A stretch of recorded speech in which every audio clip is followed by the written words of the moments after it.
Tonight, we're going to explore something that will fundamentally change how you experience every single moment of your life.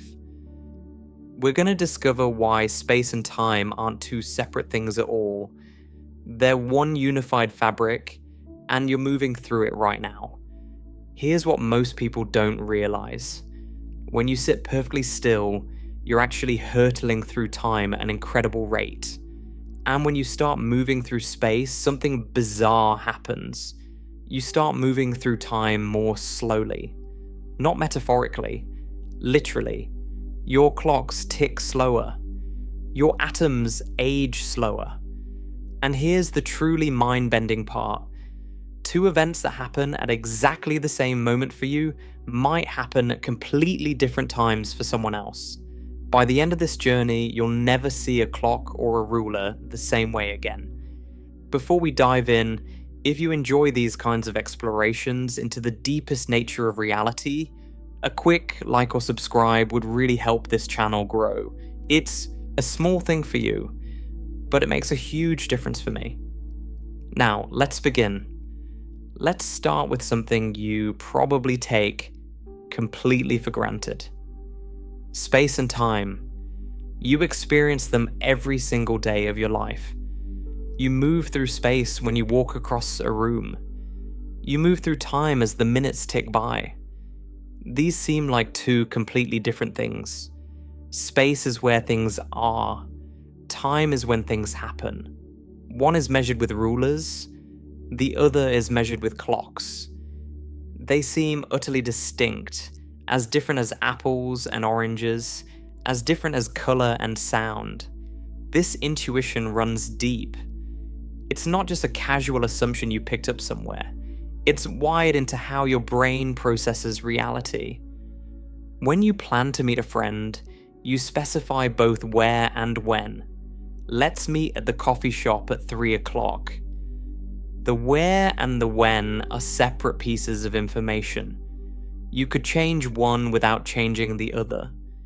You could meet at a different location at the same time. You could meet at the same location at a different time. Space and time seem completely independent, like two strangers who happen to share the same universe but have nothing to do with each other. Think about how naturally this separation comes to you. If someone asks where something happened, you point to a location. If someone asks when it happened, you check your watch or think back to the date. These feel like fundamentally different questions requiring fundamentally different answers. The where is about geography, about maps, about physical location. The when is about calendars, about clocks, about the flow of moments. One involves inches and feet and miles. The other involves seconds and minutes and years. How could these possibly be the same thing? For most of human history, this intuition seemed obviously correct. Ancient philosophers spent centuries debating the nature of space and time. Some thought space was an absolute container that existed independently of the objects within it, like an infinite empty box waiting to be filled. Others thought space was just the relationships between objects, that without objects, there would be no space at all. Similar debates raged about time. Was it an absolute flow that would continue even if everything in the universe stopped? Or was it just the measure of change, meaningless without events to mark its passage? But almost everyone agreed on one thing. Space and time were fundamentally different kinds of things.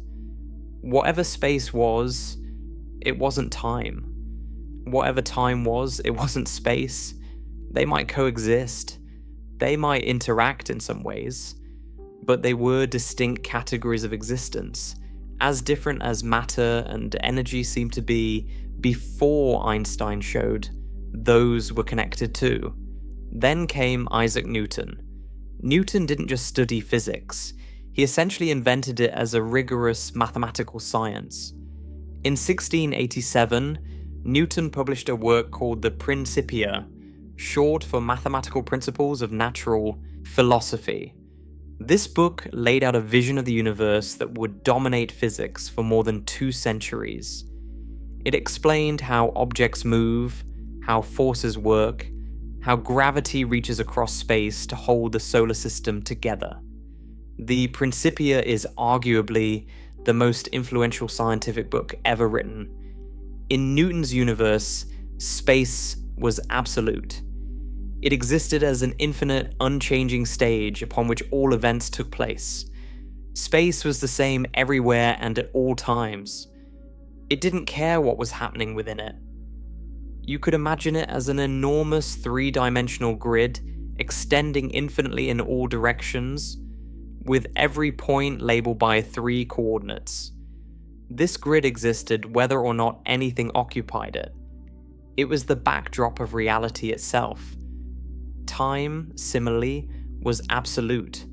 It flowed at the same rate everywhere in the universe, for everyone and everything.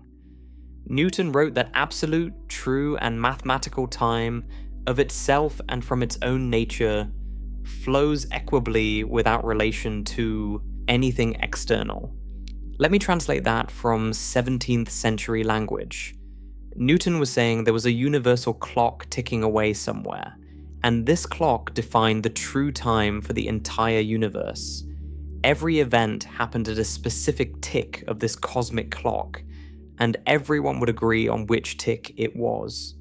It didn't matter if you were standing still or racing at tremendous speed. It didn't matter if you were on Earth or on a distant planet. The universal clock ticked the same for everyone. 1 second for you was 1 second for me, was 1 second for a being on the other side of the galaxy. Time was democratic. Time was universal. Time was absolute. This framework was incredibly successful. Using Newton's laws of motion and his law of universal gravitation, scientists could predict the motions of planets with stunning accuracy. They could calculate exactly where Jupiter would be in the sky 50 years from now. They could predict when eclipses would occur decades in advance, down to the minute. They could design bridges and buildings and machines with confidence that the laws of physics would work the same tomorrow as they did today. The Newtonian worldview wasn't just a theory. It was the foundation of engineering, of navigation, of the entire Industrial Revolution. And the mathematics was elegant. If you wanted to describe where something was, you gave 3 numbers representing its position along 3 perpendicular axes. Call them X, Y, and Z. If you wanted to describe when something happened, you gave 1 number representing the time. Call it T. Space had 3 dimensions. Time had 1 dimension. They were completely separate mathematical structures that happened to coexist. You could do mathematics with space that had nothing to do with time. You could do mathematics with time that had nothing to do with space. They were independent variables in the equations of physics. This separation seemed so natural that nobody questioned it. Of course, space and time were different. Look at them. One has 3 dimensions, the other has 1. One is about location, the other is about duration. One you can move through in any direction, the other you can only move through forward. The differences seemed obvious and fundamental, but there was a subtle assumption buried in Newton's framework that nobody really questioned for 200 years.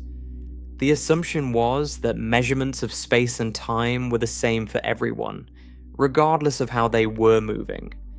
If I measure the length of a table to be 1 meter, you should also measure it to be 1 meter, whether you're standing still or running past at full speed.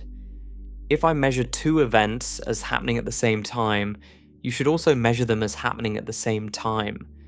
Space and time were not only absolute, they were universal. Everyone would agree on them. This assumption seemed so obviously true that it wasn't even considered an assumption. It was just how reality worked. Of course, We'd all agree on how long a table is. Of course, we'd all agree on whether two events happen simultaneously.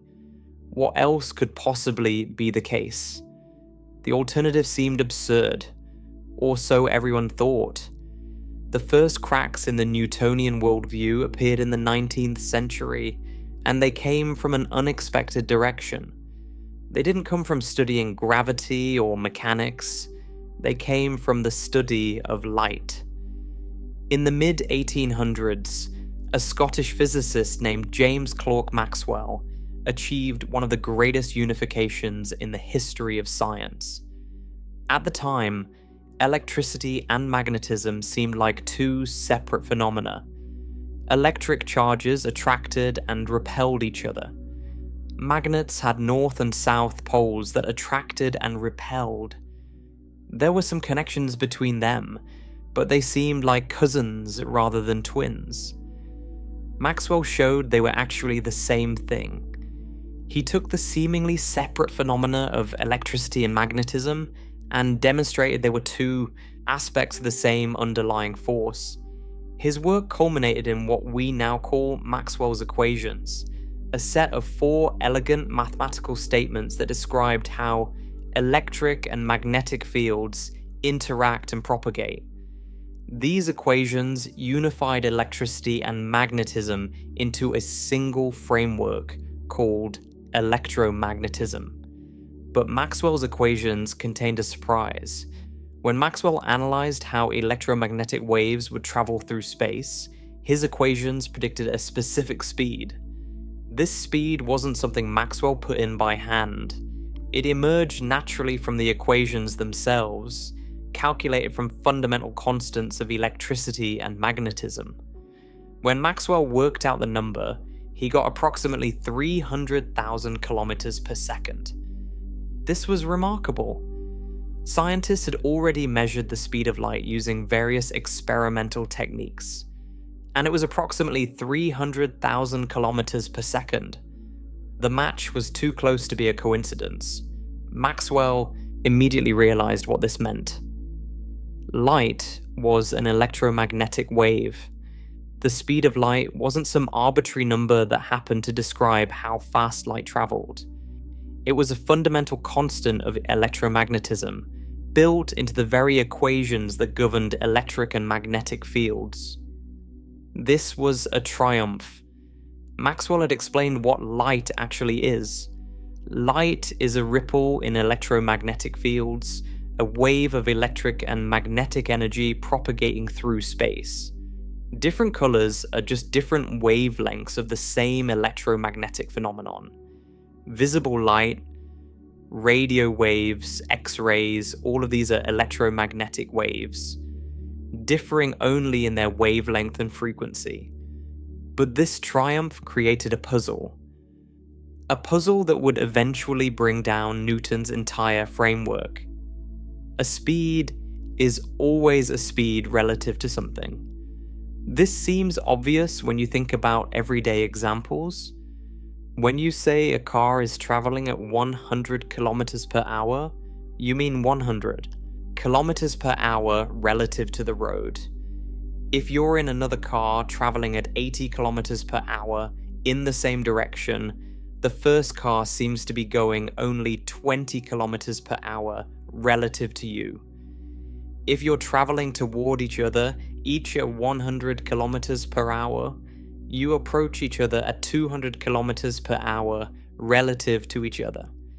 Speeds depend on your reference frame. This is true for everything.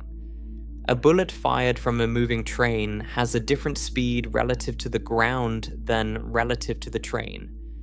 A fish swimming in a flowing river has a different speed relative to the riverbank than relative to the water.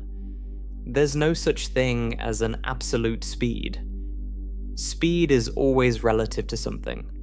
So when Maxwell's equations predicted that light travels at 300,000 kilometers per second, the natural question was, relative to what? For sound, this question has a simple answer. Sound travels at about 340 meters per second relative to the air. If you're moving through the air, you measure a different speed. If you're moving toward a sound source through the air, the sound waves reach you faster. If you're moving away, they reach you slower. The medium that carries the waves defines the reference frame. Scientists naturally assumed light must work the same way. Light must travel through some medium, just as sound travels through air and water waves travel through water. They called this hypothetical medium the luminiferous ether, from the Latin word for light-bearing. The ether was supposed to fill all of space, providing the stationary background against which light propagated. The speed of light would be 300,000 kilometers per second relative to this cosmic ether. This seemed reasonable enough. The ether would be everywhere, permeating all of space, undetectable except through its role as the medium for light. It was like the water for the fish of light waves to swim through, but this assumption led to a testable prediction. Earth moves through space as it orbits the Sun. Earth travels at about 30 kilometers per second around the Sun. If there's a stationary ether filling space, then Earth should be moving through this ether, like a boat moving through water. This motion should affect how we measure the speed of light. When we measure light traveling in the same direction Earth is moving through the ether, the light should seem slower relative to us, like running on a treadmill that's moving backward. When we measure light traveling in the opposite direction, it should seem faster, like running on a treadmill moving forward. The difference would be small because Earth's speed is only about 1/10,000th of the speed of light. But with sensitive enough instruments, it should be detectable. In 1887, two American physicists, Albert Michelson and Edward Morley, set out to detect this difference. What they did was build one of the most precise experimental instruments of the 19th century, a device called an interferometer. The Michelson-Morley experiment, as it came to be called, is now considered one of the most important experiments in the history of physics. Not because of what it found, but because of what it didn't find. The experiment was elegant in its design. They split a beam of light in two using a partially silvered mirror. One beam went off in one direction, bounced off a mirror, and came back. The other beam went off in a perpendicular direction, bounced off another mirror, and came back. The two beams were then combined. Here's the clever part. If the two beams traveled at slightly different speeds, because of Earth's motion through the ether, they would arrive back slightly out of sync. When you combine two light waves that are out of sync, they interfere with each other, creating a distinctive pattern of light and dark bands. By looking at this interference pattern, Michelson and Morley could detect incredibly tiny differences in the speed of light, differences far smaller than any direct measurement could achieve. They mounted the whole apparatus on a stone slab floating in mercury so they could rotate it smoothly. As they rotated the apparatus, the arms would point in different directions relative to Earth's motion through the presumed ether. The interference pattern should shift as the apparatus rotated, revealing the effects of the ether wind. They ran the experiment. They ran it again. They ran it at different times of day, when Earth was facing different directions in its rotation. They ran it at different times of year, when Earth was at different points in its orbit around the Sun. In 6 months, Earth moves from one side of its orbit to the other, reversing its direction of motion through space. If there was an ether, the experiment should have shown clear differences between measurements taken 6 months apart. The result was always the same: nothing. No matter which direction they measured, the speed of light was identical. There was no detectable motion through the ether. The interference pattern didn't shift. The predicted effect simply wasn't there. It was as if the ether didn't exist at all, or as if Earth happened to be perfectly stationary in it, which was absurd given that Earth is clearly moving around the Sun. This null result was deeply puzzling. The experiment was sensitive enough that it should have detected Earth's motion through the ether if there was an ether, but it detected nothing. Michelson called it a failure, a disappointing outcome. He had expected to measure the ether wind, and instead found nothing to measure. Physicists were baffled. Some proposed increasingly complicated theories to explain the null result. Maybe the ether was dragged along by massive objects like Earth, so that near Earth's surface the ether was stationary relative to us. But this created problems with astronomical observations. Maybe objects contracted slightly in the direction of motion, exactly enough to cancel out the expected effect. The Dutch physicist Hendrik Lorentz worked out the mathematics of this contraction, but it seemed like an arbitrary fix, a patch added to save a theory that was starting to look troubled. These explanations felt like epicycles, these circles upon circles that ancient astronomers had added to make the Earth-centered model of the solar system work. They patched the theory without really explaining anything. Something fundamental was wrong with the understanding of space, time, and light. But nobody could figure out what. The physics community spent nearly 20 years struggling with this puzzle.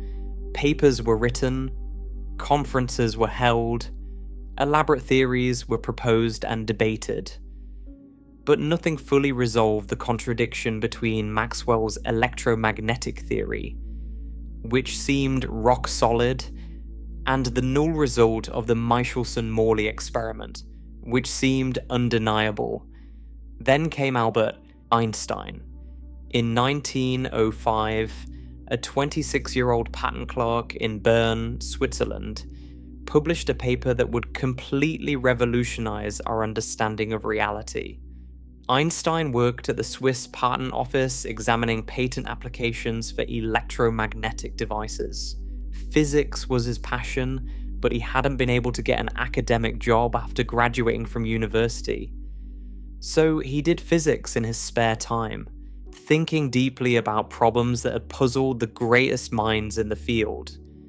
The paper was titled On the Electrodynamics of Moving Bodies, a modest title for a world-changing work. It introduced what we now call the special theory of relativity, and it approached the problem from an entirely different angle than anyone else had tried. Einstein didn't try to explain why the Michelson-Morley experiment gave a null result. He didn't try to save the ether with patches and modifications. Instead, he accepted the result as revealing something fundamental about nature. If every experiment shows that the speed of light is the same, regardless of how the source or observer is moving, maybe that's because the speed of light really is the same for everyone. Maybe that's a law of nature. Einstein proposed two postulates, two basic assumptions from which everything else would follow. First, the laws of physics are the same for everyone moving at constant velocity. There's no experiment you can do inside a sealed room that will tell you whether you're stationary or moving at constant speed. If you're in an airplane flying smoothly at 600 kilometers per hour, you can pour coffee, juggle balls, do physics experiments, and everything works exactly as it would on the ground. This is actually something Newton would have agreed with. It's called the principle of relativity, and it had been known for centuries. Second, and this was the revolutionary part, the speed of light in a vacuum is the same for all observers, regardless of how they're moving. The the speed of light isn't 300,000 kilometers per second relative to some ether. It's 300,000 kilometers per second for everyone, no matter how fast they're traveling. This second postulate seems impossible. It contradicts our everyday intuition about how speeds add. If you're on a train moving at 100 kilometers per hour and you throw a ball forward at 20 kilometers per hour, someone standing on the platform should see the ball moving at 120 kilometers per hour. Speeds add. That's just how velocities work. It's common sense. But Einstein was saying that light doesn't follow this rule. If you're on a spaceship traveling at half the speed of light and you shine a flashlight forward, you measure the light moving away from you at 300,000 kilometers per second. And someone standing still watching your spaceship go by also measures that same light moving at 300,000 kilometers per second. Not 1.5 times the speed of light, just the regular speed of light. Both observers, despite their different motions, measure exactly the same speed for the light beam. How can this possibly be consistent? How can both observers measure the same speed of light when one of them is already moving at half the speed of light? If I'm moving toward you at half the speed of light and I throw a ball forward, surely you see the ball traveling at more than its thrown speed. That's how velocities always worked in Newton's universe. Einstein realized there was only one way to make this work. Our assumptions about space and time must be wrong. The measurements of length and duration that we thought were absolute and universal must actually depend on your motion. Space and time must be more flexible than anyone had imagined. This is where the unification begins. Einstein showed that if the speed of light is truly constant for all observers, then space and time must be intertwined in ways that Newton never dreamed. They're not separate and independent. They're aspects of a single unified structure that responds to motion. Here's the logic. Speed is distance divided by time. If we both measure the same speed for a beam of light, but I'm moving relative to you, then either we measure different distances or different times or both. There's no other possibility. If the speed is the same and we're in relative motion, then distance and time must adjust to keep the speed constant. And that's exactly what happens. The constancy of the speed of light forces space and time to behave in ways that seem bizarre at first. Moving clocks run slower than stationary ones. This is called time dilation. Moving objects contract along the direction of motion. This is called length contraction. And most surprisingly of all, events that happen at the same time for one observer happen at different times for another observer. This is called the relativity of simultaneity. These effects are real. They're not illusions or measurement errors. They're not tricks of perception or problems with our instruments. They've been confirmed by countless experiments over the past 120 years. Time dilation has been measured using atomic clocks on airplanes and satellites. Length contraction has been observed in particle accelerators. The relativistic effects that Einstein predicted are used every day in technologies like GPS.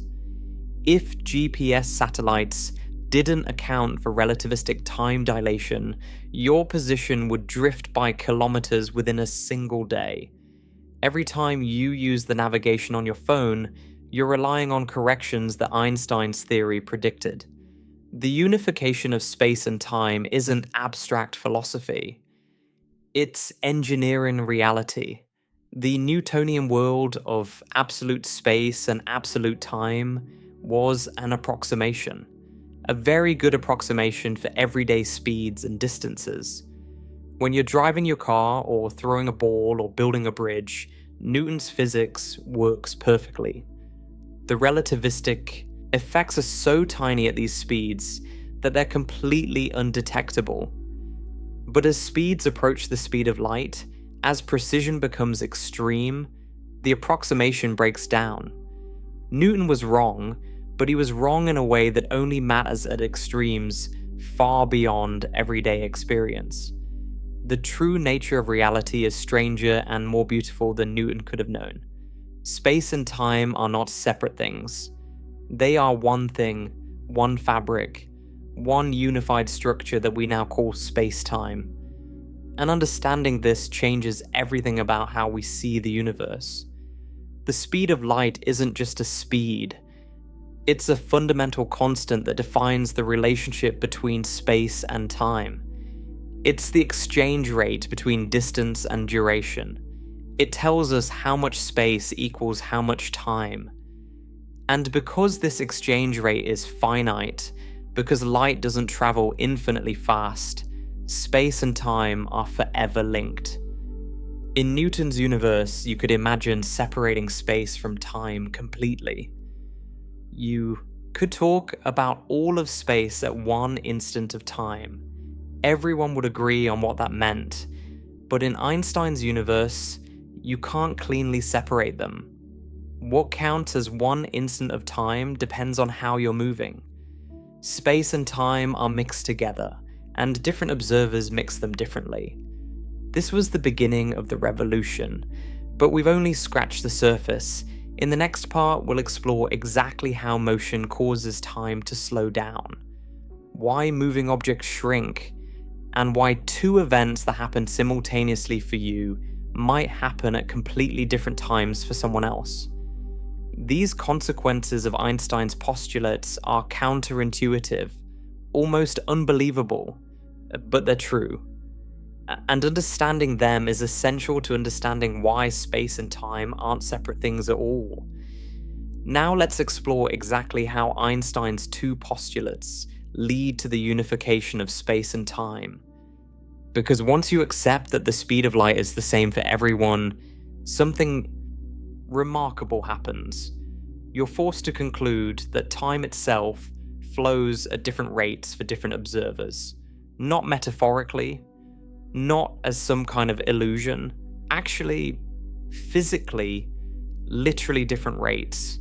Let's start with the thought experiment that Einstein himself used. These thought experiments are powerful because they strip away all the complications of real equipment and let us see the pure logic of the situation.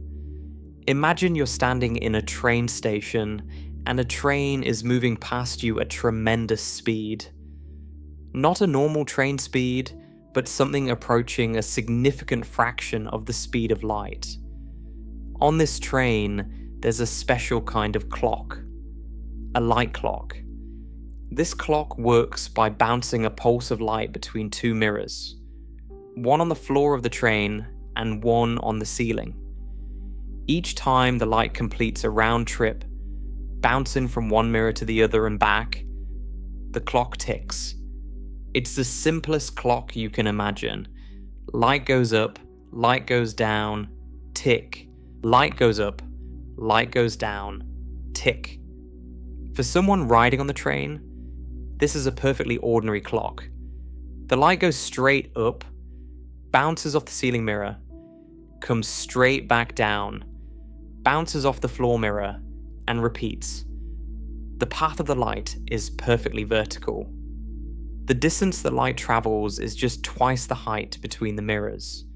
If the mirrors are 1 meter apart, the light travels 2 meters for each tick. Simple enough. But now, consider what this clock looks like to you. Standing on the platform, watching the train rush past. The train is moving. So while the light is traveling upward toward the ceiling mirror, the train has moved forward. The light pulse started at one position, but by the time it reaches the ceiling mirror, that mirror has moved forward. From your perspective on the platform, the light doesn't travel straight up. It travels diagonally. And while the light is traveling back down toward the floor mirror, the train has moved even further. Forward. The light travels diagonally again on its way down. The path you see is not a simple up and down, it's a zigzag. The light goes diagonally up and to the right, then diagonally down and to the right. From your perspective on the platform, the light is traveling along a path. Instead of going straight up and down, 2 meters total, it's zigzagging as the train moves forward. If you drew the path, it would look like a stretched out V shape, with each leg longer than the straight vertical path the passenger on the train observes. Now here's where Einstein's second postulate comes in.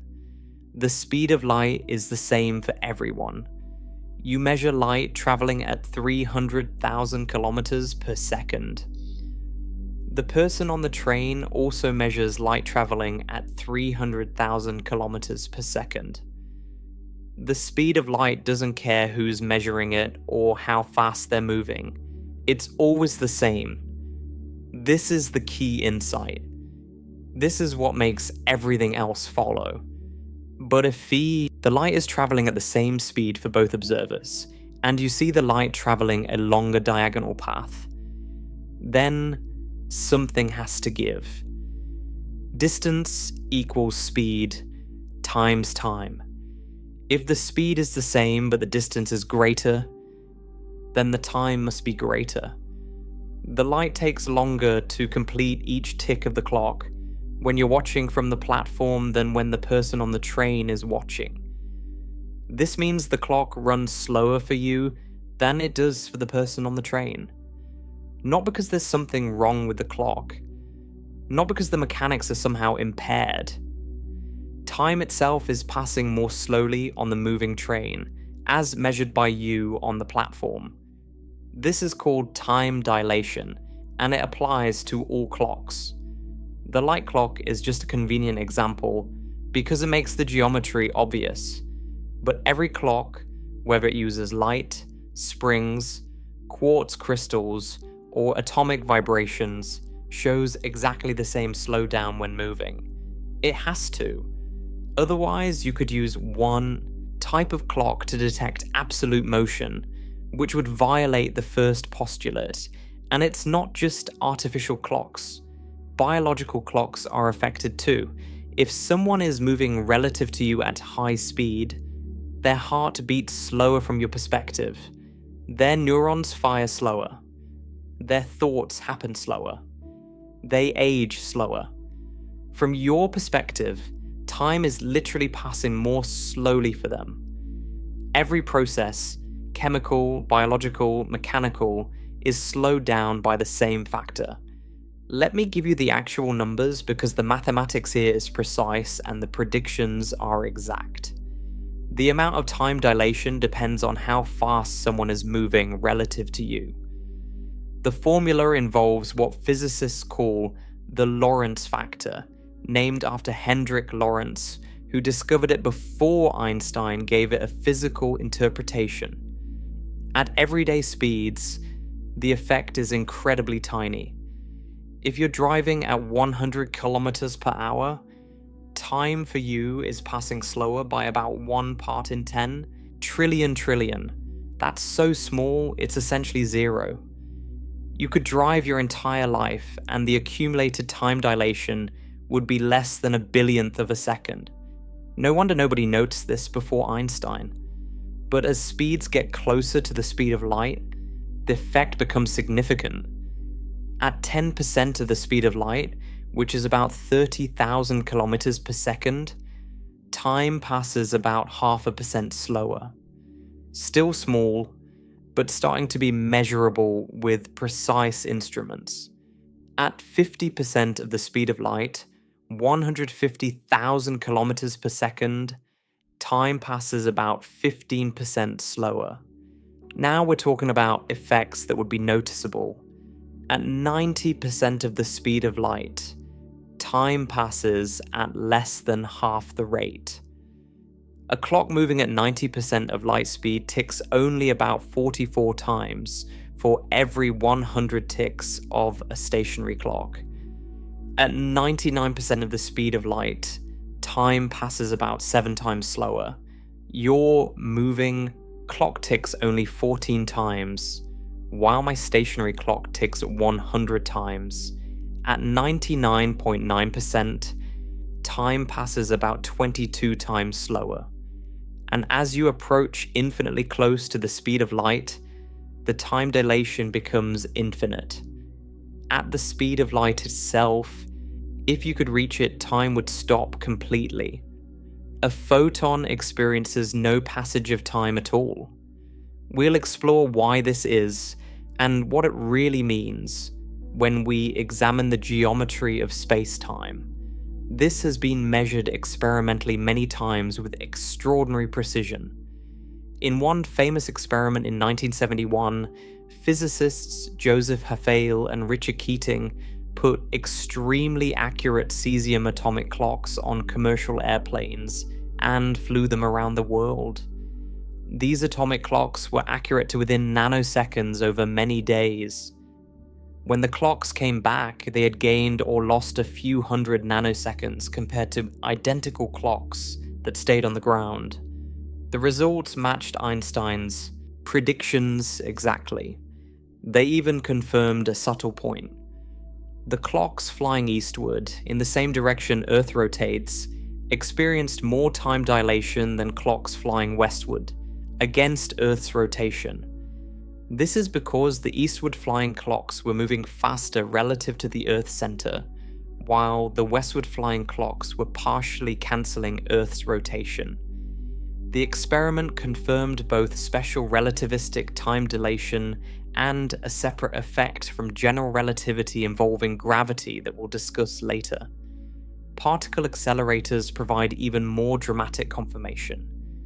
Muons are subatomic particles created when cosmic rays, high-energy particles from space, hit the upper atmosphere. Muons are unstable. They decay with a half-life of about 2.2 microseconds when they're at rest. This means that if you start with 1,000 muons sitting still, after 2.2 microseconds, only 500 will remain. The rest will have decayed into other particles. Now, moons from cosmic rays are created high in the atmosphere, about 10 to 15 kilometers up. Even traveling at 99.9% of the speed of light, which these moons do, a simple calculation shows they should only travel about 660 meters before half of them decay. After 10 kilometers, the number surviving should be negligible. Essentially 0 muons should reach the ground. But we detect muons at the surface all the time. They're a significant component of the cosmic radiation that reaches ground level. How is this possible? How can muons that should decay after traveling less than a kilometer somehow survive a journey of 10 kilometers or more? Time dilation.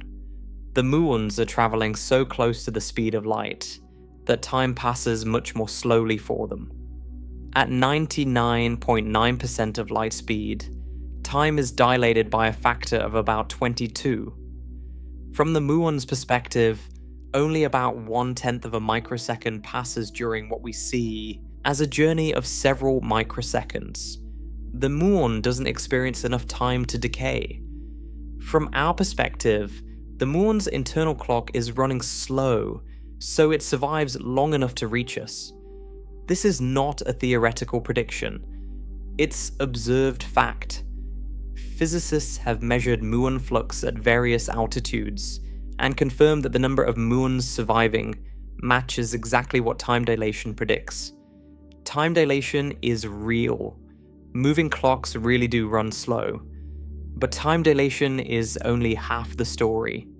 There's another effect that's equally strange and equally real. Just as moving clocks run slow, moving objects contract along the direction of motion. This is called length contraction, or sometimes Lorentz contraction after the physicist who first wrote down the formula. Going back to our muon example, let's consider the journey from the muon's perspective. Remember, motion is relative. From our perspective on the ground, the muon is moving toward us at nearly the speed of light. But from the muon's perspective, it's the muon that's stationary and the Earth that's rushing upward at nearly the speed of light. From the muon's perspective, the muon's internal clock is running normally. It's not experiencing any time dilation because from its own point of view, it's not moving. So how can it survive the journey if its own clock is ticking at the normal rate? If the muon experiences 2.2 microseconds passing normally, shouldn't half the muons still decay?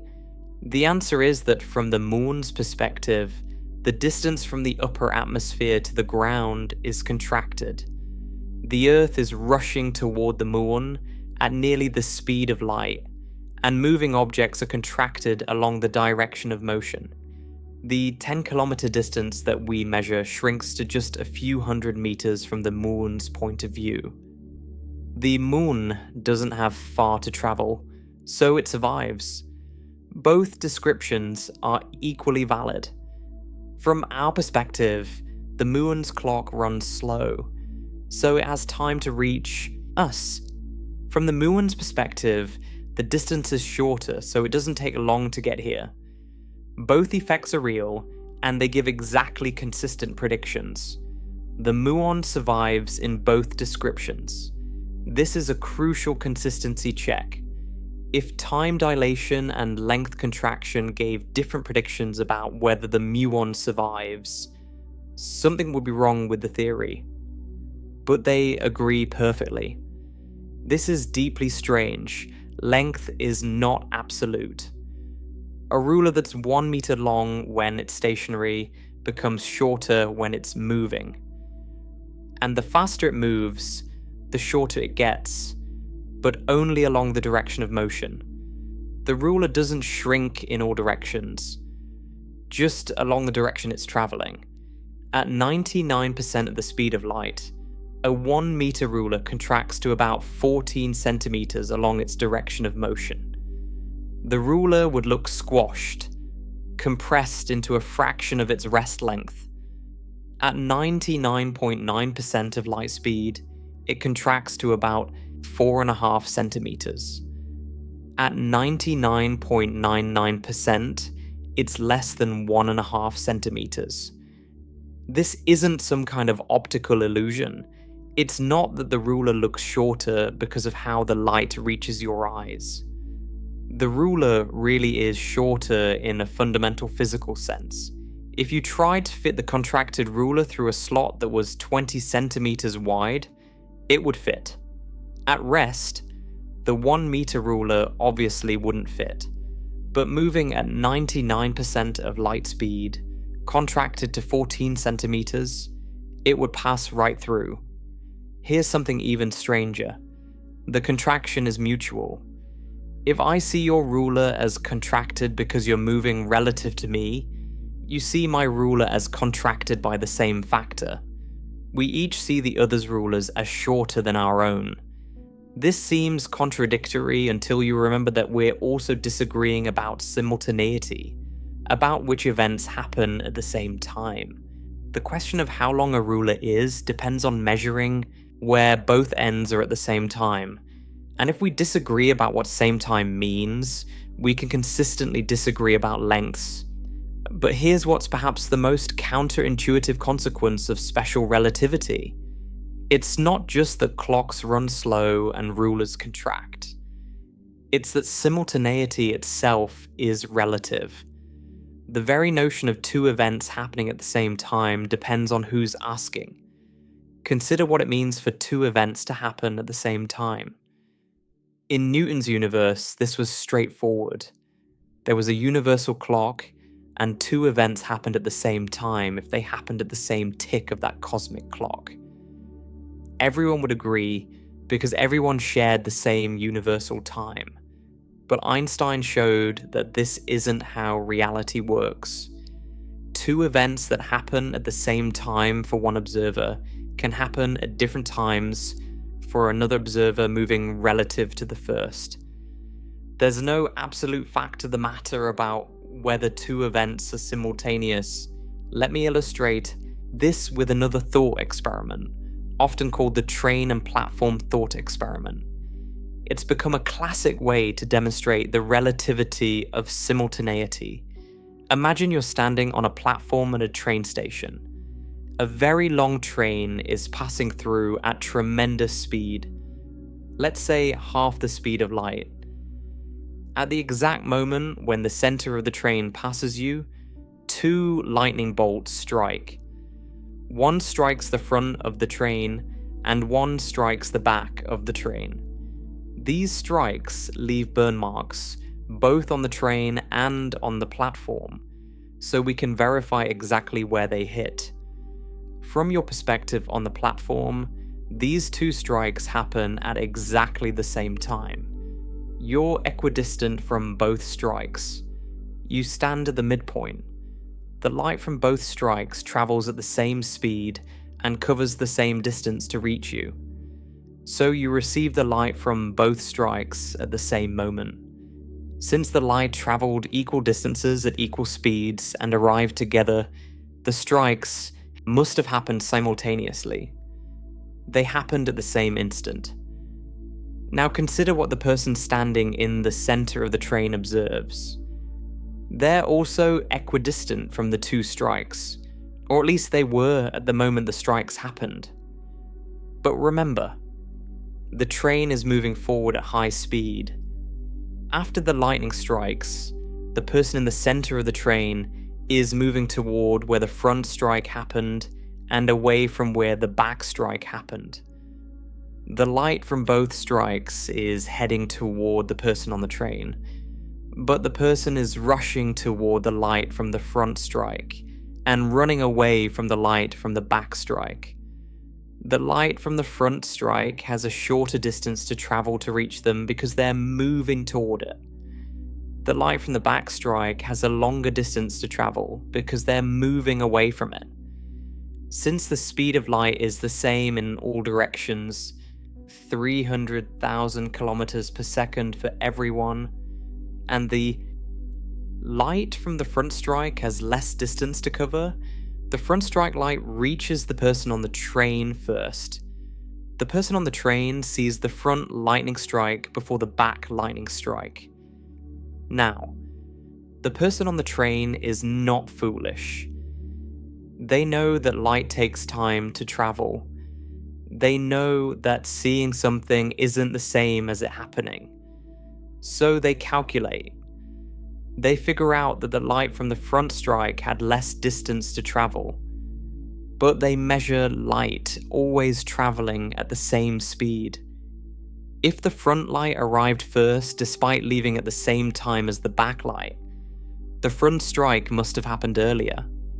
The person on the train measures the light from both strikes traveling at 300,000 kilometers per second. They measure themselves as stationary and the platform as moving backward. From their reference frame, they're standing still and the platform is whooshing past. If they receive the light from the front strike first, and both light pulses traveled at the same speed, they must conclude that the front strike happened before the back strike. This isn't an illusion or a measurement error. The person on the train is doing exactly the right calculation. For them, the front strike genuinely happened first. The two events that were simultaneous for you on the platform are not simultaneous for the person on the train. You say they happened at the same time. They say one happened before the other. And you're both correct. You're both doing the physics correctly. You just get different answers because you're in different reference frames. Simultaneity is relative. There's no universal answer to the question, did these two events happen at the same time? It depends on your state of motion. This is perhaps the hardest aspect of special relativity to accept because it violates our deepest intuitions about time. We feel like there's a universal now, a present moment that exists everywhere in the universe simultaneously. We imagine a cosmic instant, the same present moment occurring on Earth and on Mars, and in distant galaxies all at once. We feel like there's a fact of the matter about what's happening right now throughout the universe, but Einstein showed that this is an illusion. Different observers have different nows. The present moment is not universal. It's personal, dependent on your motion. If I could somehow freeze the entire universe at what I call now, and you're moving relative to me at high speed, the events that are happening at your now would be different from the events happening at my now. Your present includes events that are in my past. Your present includes other events that are in my future. Our nows don't match up. Think about what this means for a distant location.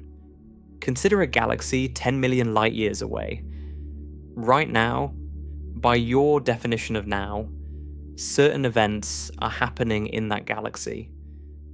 Maybe a star is exploding. Maybe a planet is forming. Whatever is happening there, right now, is happening simultaneously with this moment for you.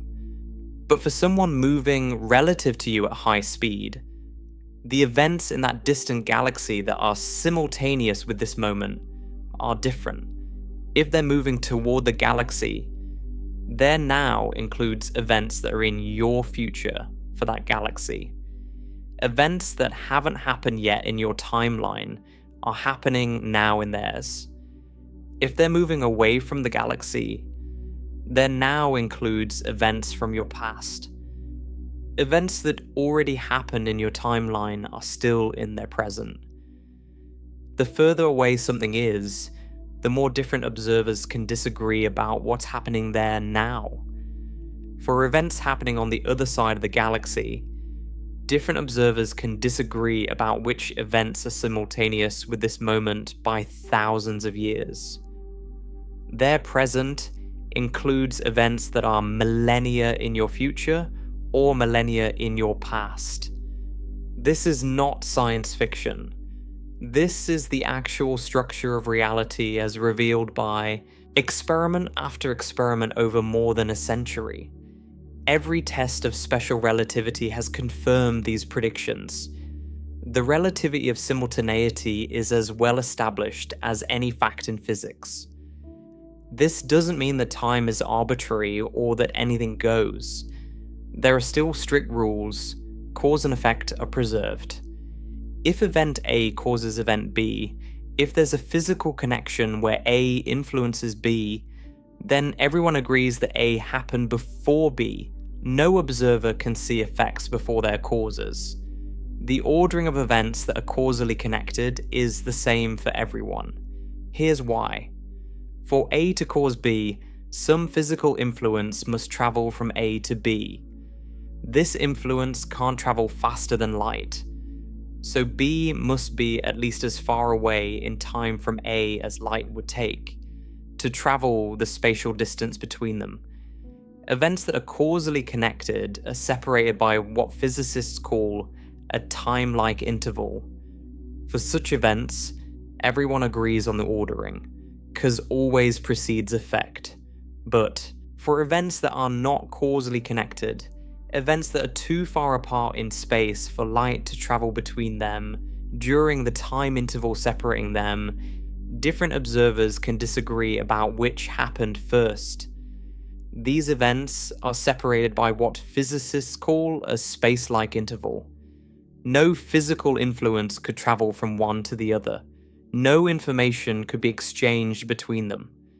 And for such events, the ordering is genuinely observer-dependent.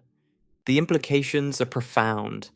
Time is not a river flowing at the same rate everywhere, carrying all of us from past to future in lockstep. It's more like a landscape that different observers experience differently depending on their motion. Events that are in your future are in someone else's past.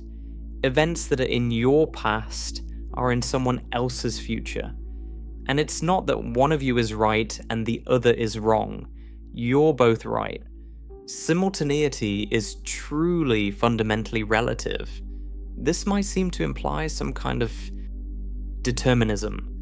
If someone else's present includes events from your future, does that mean your future already exists? Is everything that will happen to you already out there, already real, just waiting for you to experience it? Physicists and philosophers have debated this for over a century. It leads to what's called the block universe view, where past, present, and future all exist together as a four-dimensional structure. And our sense of flowing through time is somehow an illusion. What special relativity definitely shows is that the simple picture of time as a universal flowing river is wrong. Time is more subtle, more interconnected with space and motion than our ancestors ever imagined.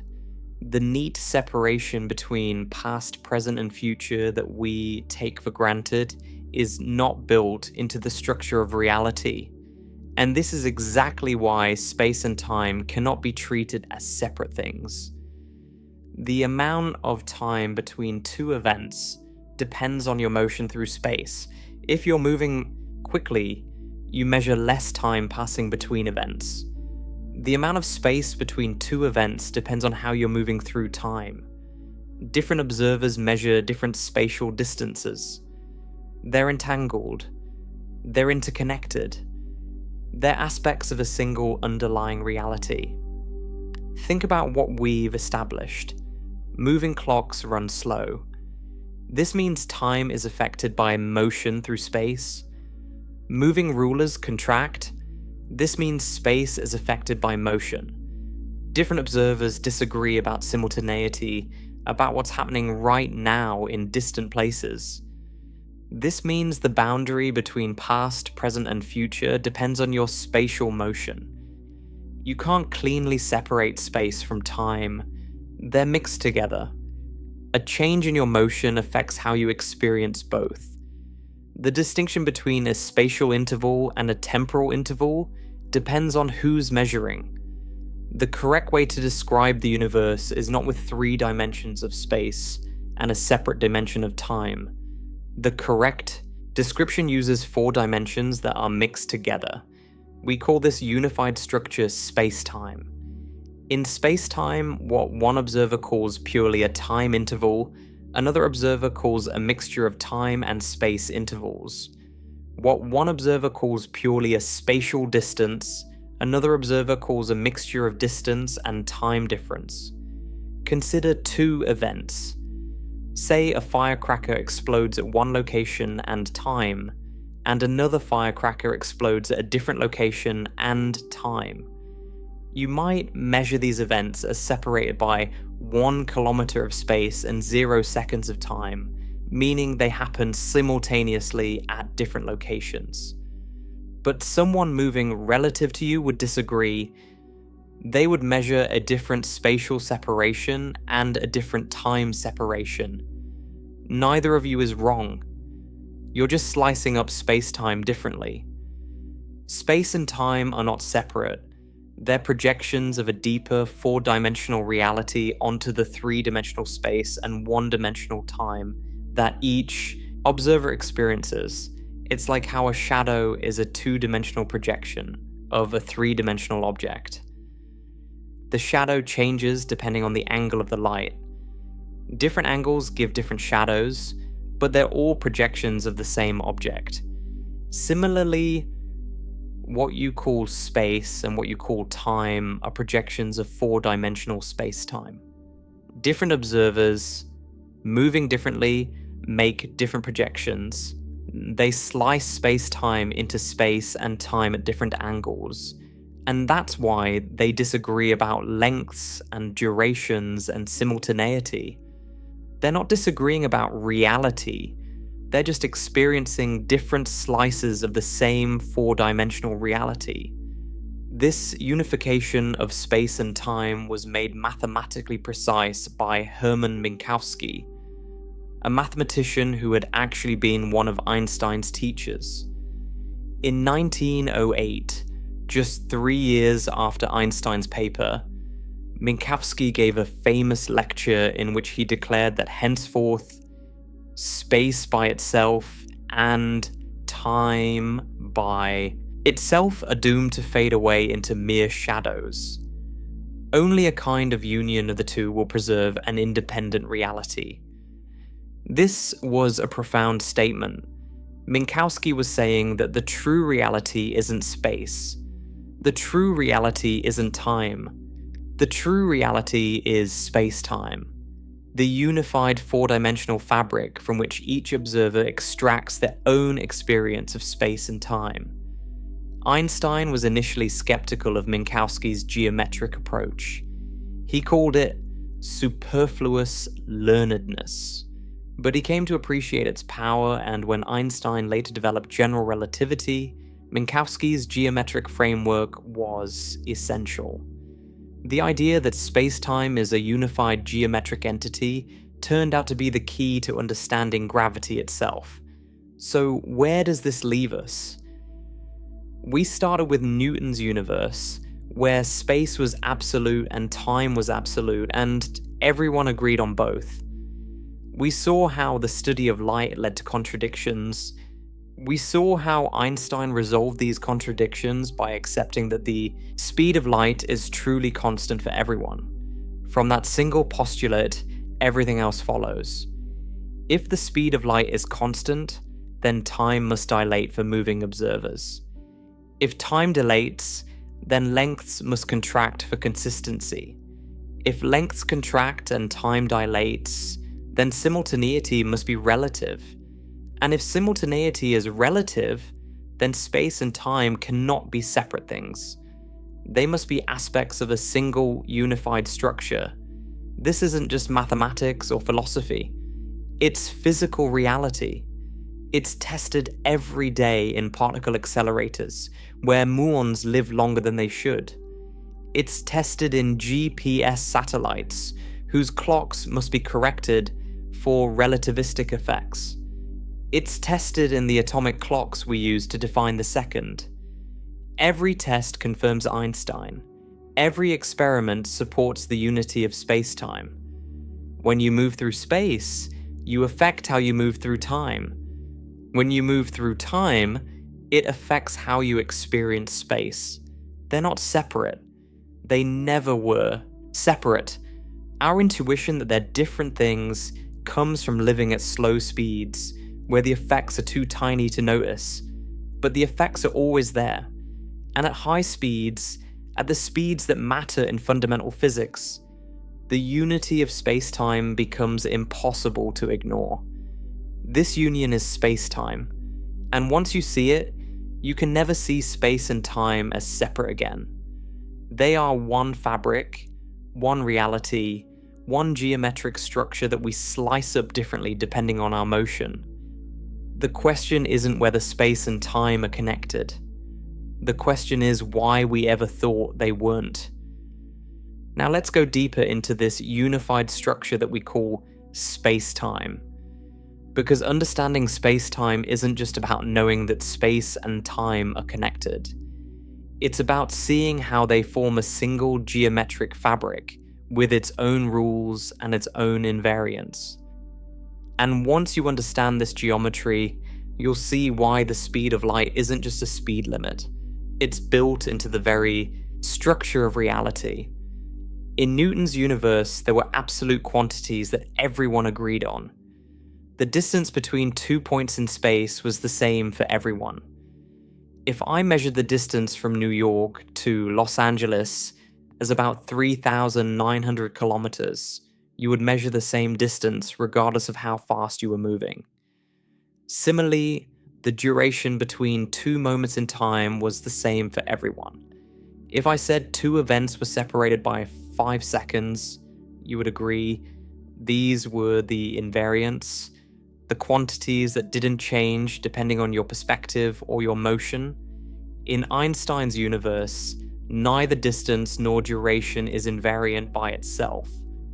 We've already seen this. A meter stick looks shorter when it's moving. A clock ticks slower when it's moving. Both space and time are flexible, stretchy, dependent on the observer's motion. What I measure as 1 meter, you might measure as 90 centimeters. What I measure as 1 second, you might measure as 1.2 seconds. We disagree about space. We disagree about time. This seems troubling. If we can't agree on distances and durations, how can we agree on anything? How can physics even work if the basic measurements depend on who's doing the measuring? But here's the beautiful thing. While space and time separately are flexible, there's a combination of them that is invariant. There's a quantity in space-time that everyone agrees on, regardless of their motion. This quantity is called the space-time interval. Let me explain what this means. Imagine 2 events in space-time. Not just 2 locations, but 2 events, meaning 2 specific points that have both a where and a when. Maybe a firecracker explodes at one location and time, and another firecracker explodes at a different location and time. We can describe the separation between these events in 2 ways. There's the spatial distance between them, how far apart they are in space, and there's the time interval between them, how far apart they are in time. Now, different observers will measure different spatial distances and different time intervals. If you're moving relative to me, you'll measure different lengths and durations than I do. That much we've established. Length contraction and time dilation mean we disagree about both the spatial separation and the temporal separation between the same 2 events. But here's what's remarkable. There's a specific combination of these measurements that comes out the same for everyone. If you take the time interval, square it, multiply by the speed of light squared, and then subtract the spatial distance squared, you get a number that's the same for all observers. This number is called the space-time interval squared. Let me be more precise. If the time between the events is t and the spatial distance is d, the space-time interval s is given by a formula where s squared equals the speed of light squared times t squared minus d squared. Different observers will get different values for t. Different observers will get different values for d. But when they combine them in this particular way, they all get the same value for s, every single time. This is extraordinary. It means that while space and time separately are observer dependent, space-time is not. The space-time interval is the true, objective, absolute quantity. It's what everyone agrees on. It's the invariant of Einstein's universe. Think about what this tells us. Newton thought space was absolute and time was absolute. Einstein showed that neither is absolute by itself. But space-time, the unified combination of space and time, is absolute. The fundamental reality isn't space plus time. It's space-time as a single entity. The space-time interval has a physical meaning. It's closely related to what a clock would measure if it traveled from one event to the other. If you have a clock that's present at both events, the time that clock records between the events is called the proper time. And this proper time is directly related to the space-time interval. Here's an important point. Different paths through space-time can connect the same 2 events. You could go from event A to event B along a straight path, moving at constant velocity. Or you could go from A to B along a winding path, accelerating and decelerating, maybe going out and coming back. Both paths connect the same 2 events, but they're different paths through space-time. Different paths through space-time have different proper times. If you travel from event A to event B along a winding path that involves lots of acceleration, your clock will show a different elapsed time than if you traveled along a straight, constant velocity path. The straight path actually gives you the maximum proper time. Any deviation from the straight path results in less proper time elapsed. This is why the famous twin paradox works. Imagine two twins, Alice and Bob. Alice stays on Earth, living her normal life. Bob gets on a spacecraft, accelerates to near light speed, travels to a distant star, turns around, and comes back. When Bob returns, he's younger than Alice. Perhaps Alice has aged 30 years while Bob has aged only 5. This seems paradoxical at first. From Alice's perspective, Bob was moving, so Bob's clocks ran slow. But from Bob's perspective, wasn't Alice moving? Shouldn't Alice's clocks have run slow from Bob's point of view? The resolution is that the situation isn't symmetric. Alice followed a straight path through space-time. She didn't accelerate. She just stayed put and let time carry her forward. Bob followed a bent path. He accelerated away from Earth, then decelerated, and accelerated again to turn around, then decelerated when he got back. Bob's path through space-time had kinks and curves in it. The twin who follows the straight path through space-time ages more. The twin who follows the bent path ages less. This isn't a trick or an illusion. It's the geometry of space-time. Different paths have different lengths, just as different paths through ordinary space have different lengths. But in space-time, the straight path is the longest in terms of proper time, not the shortest. This seems backwards from ordinary geometry. In ordinary space, the straight line is the shortest distance between 2 points. Any other path is longer. But in space-time, the straight line has the maximum proper time. Any other path has less. This difference comes from the minus sign in the space-time interval formula. Remember, we subtract the spatial distance squared from the time squared. This minus sign makes space-time geometry fundamentally different from ordinary spatial geometry. Mathematicians call it a pseudo-Euclidean geometry, or Minkowski geometry, after Hermann Minkowski, who developed it. This is not a metaphor. Space-time is a real geometric structure, and paths through it have real lengths, just like paths through ordinary space have lengths. The geometry is different, with that crucial minus sign, but it's genuine geometry nonetheless. The rules of this geometry determine how objects move, how clocks tick, how light travels. Minkowski developed a way to visualize space-time using diagrams. In a Minkowski diagram, we draw one axis representing time, usually vertical, and one or two axes representing space, usually horizontal. Every event, every specific where and when, is a point in this diagram.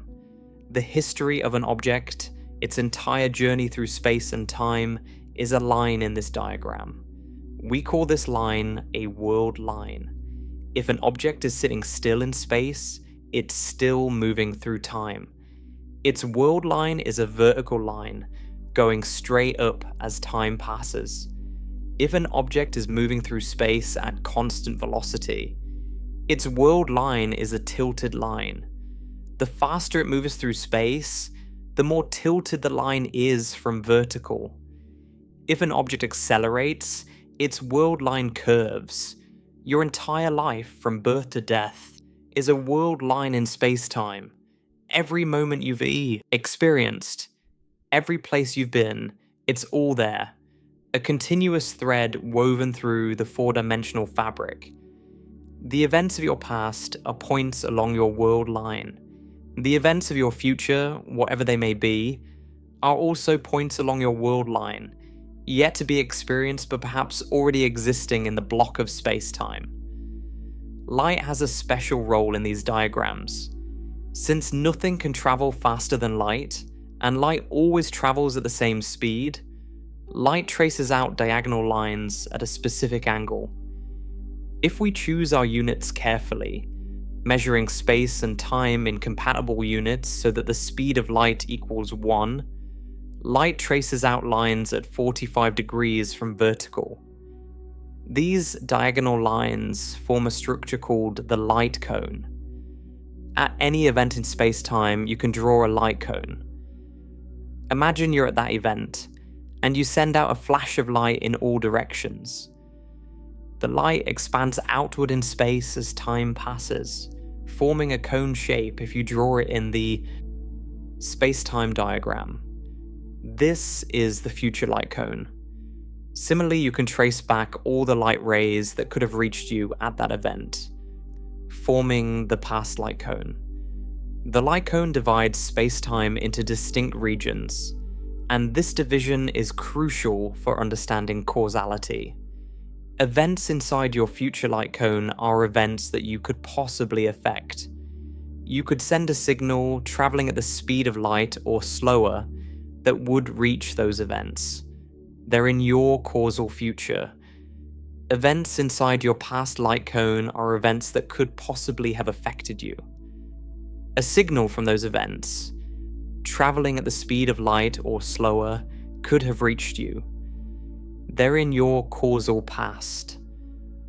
Events outside both light cones are what physicists call elsewhere. These events cannot be causally connected to your event. No signal, even one traveling at the speed of light, could travel between your event and an elsewhere event. You can't affect them, and they can't affect you. There's no possible causal relationship. Here's where this connects to the relativity of simultaneity.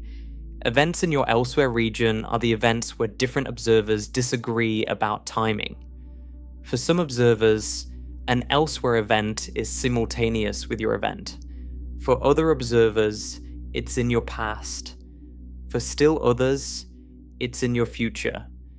This disagreement is possible precisely because there's no causal connection.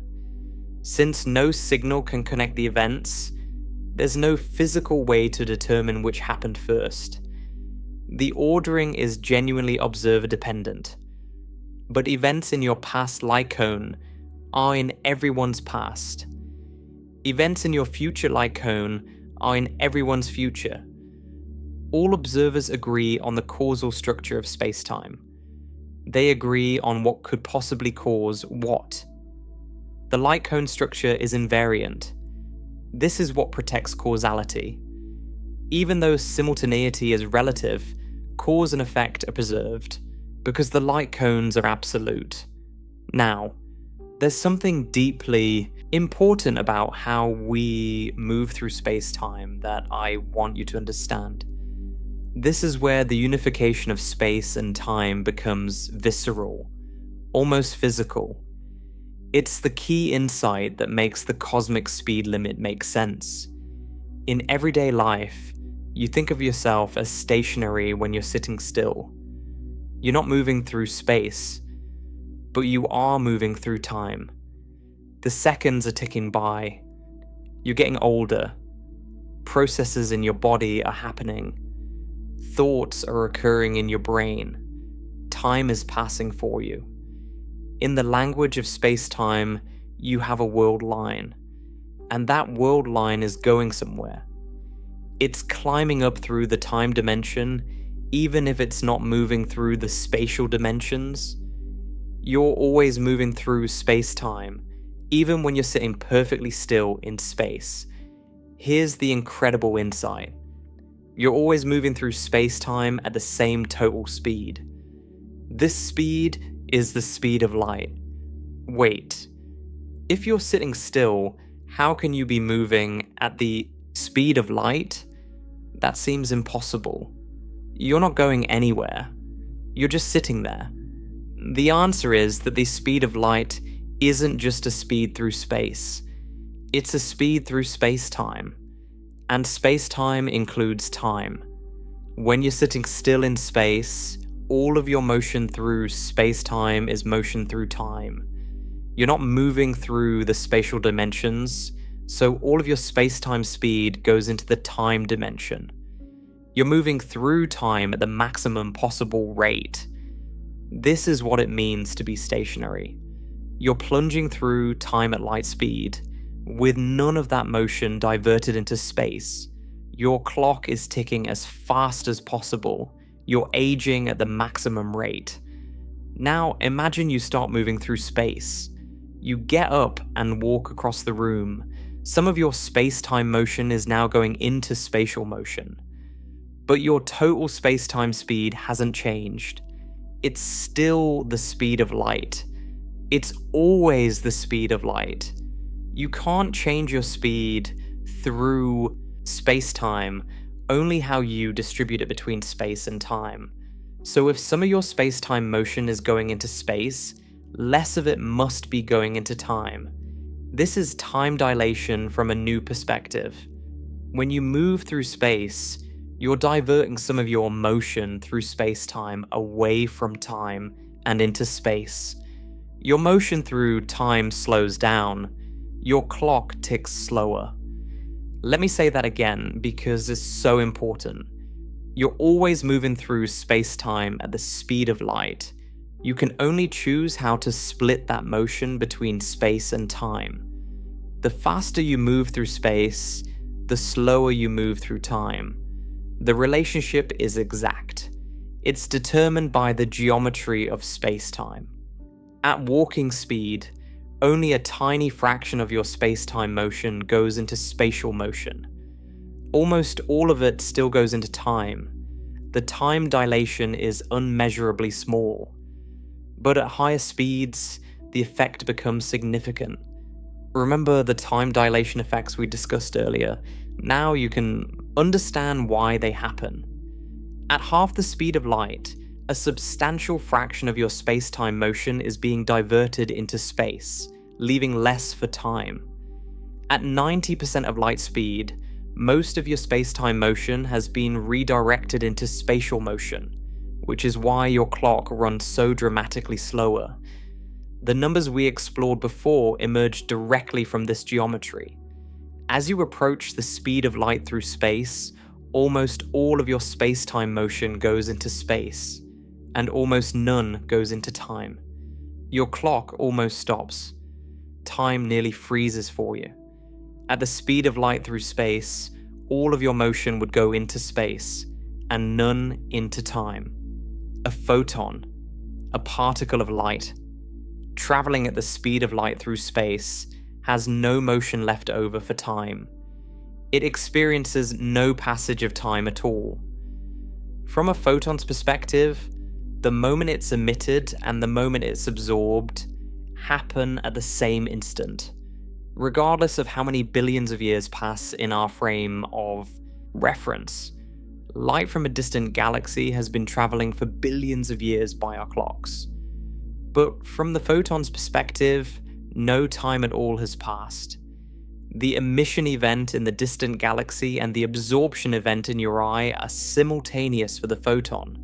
This is what it means to move at light speed through space. Time stops. This is why nothing with mass can reach the speed of light. To reach the speed of light through space, you would need to divert all your space-time motion into space, leaving nothing for time. You would need to stop moving through time entirely. But you're always moving through space-time at the speed of light. You can't exceed that. You can only redirect it. The only way to reach light speed through space is to completely stop moving through time. And for anything with mass, that's impossible. It would require infinite energy. Here's why. As you accelerate, you're redirecting more and more of your space-time motion from time into space.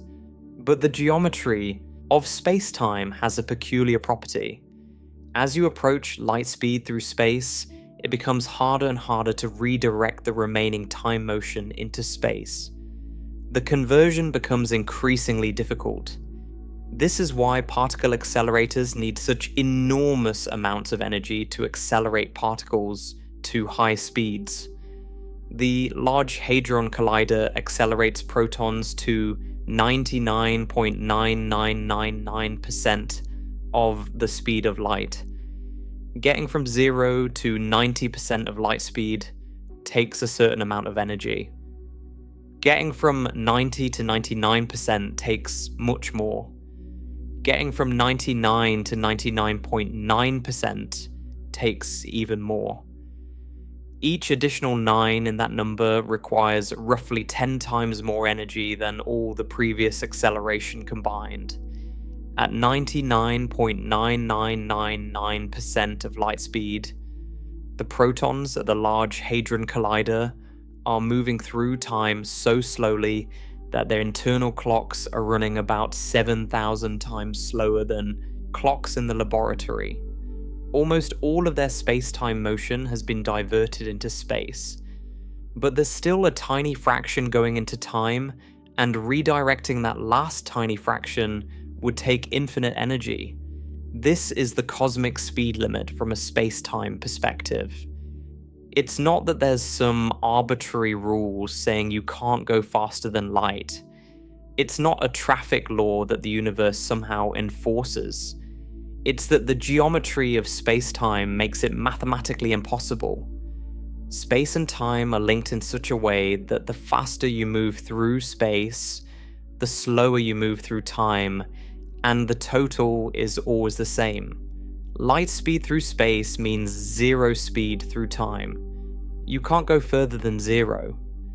The limit isn't imposed from outside. It emerges from the structure of reality itself. This has practical consequences that affect real technology. GPS satellites, for instance, must account for both the time dilation caused by their motion and the gravitational time dilation caused by their altitude.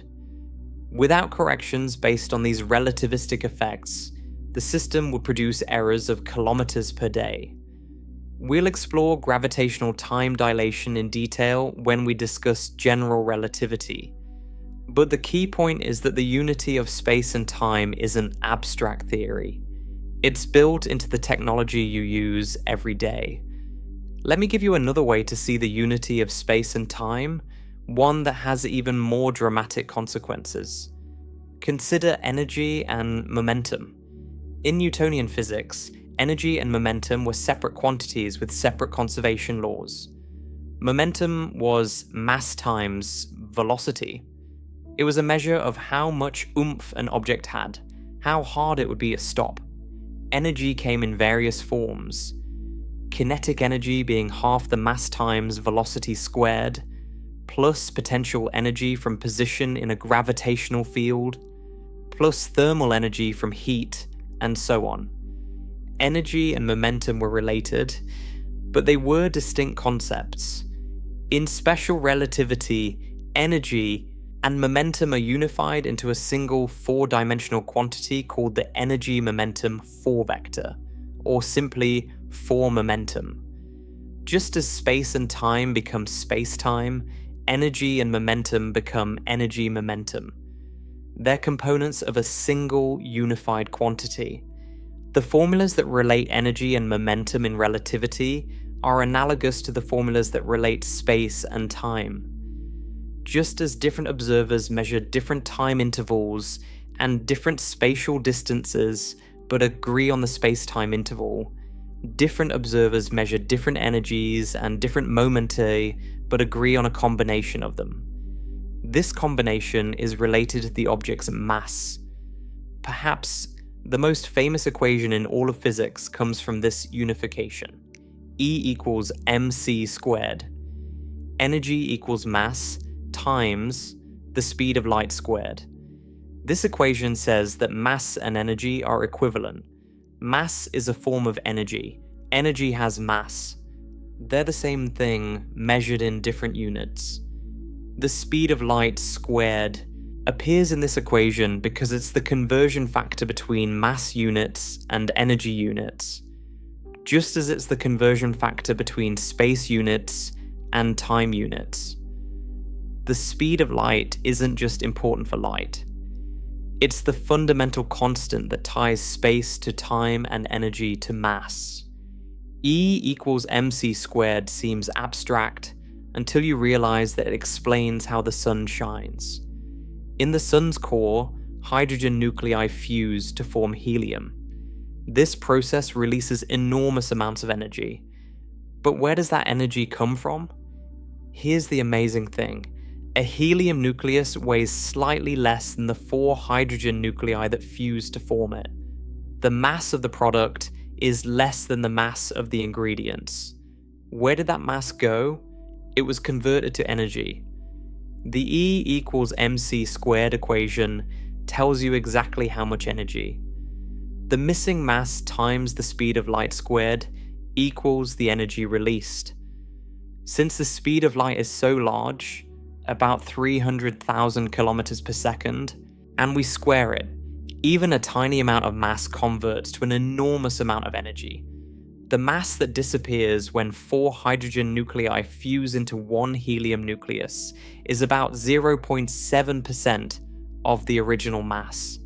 This sounds small, barely noticeable, but the sun is enormous, and it's fusing hydrogen continuously. The sun converts about 620 million metric tons of hydrogen into helium every second. 620 million tons every second. And 0.7% of that mass, about 4.3 million tons, is converted directly to energy. 4.3 million tons of matter becoming pure energy every single second. That mass, multiplied by the speed of light squared, produces the 3.8 times 10 to the 26 watts of power that the sun radiates. That's 380 trillion watts, enough to power the entire Earth for millions of years from a single second of the sun's output. And it comes from converting mass to energy according to E equals mc squared. Without the unification of space and time, we wouldn't have E equals mc squared.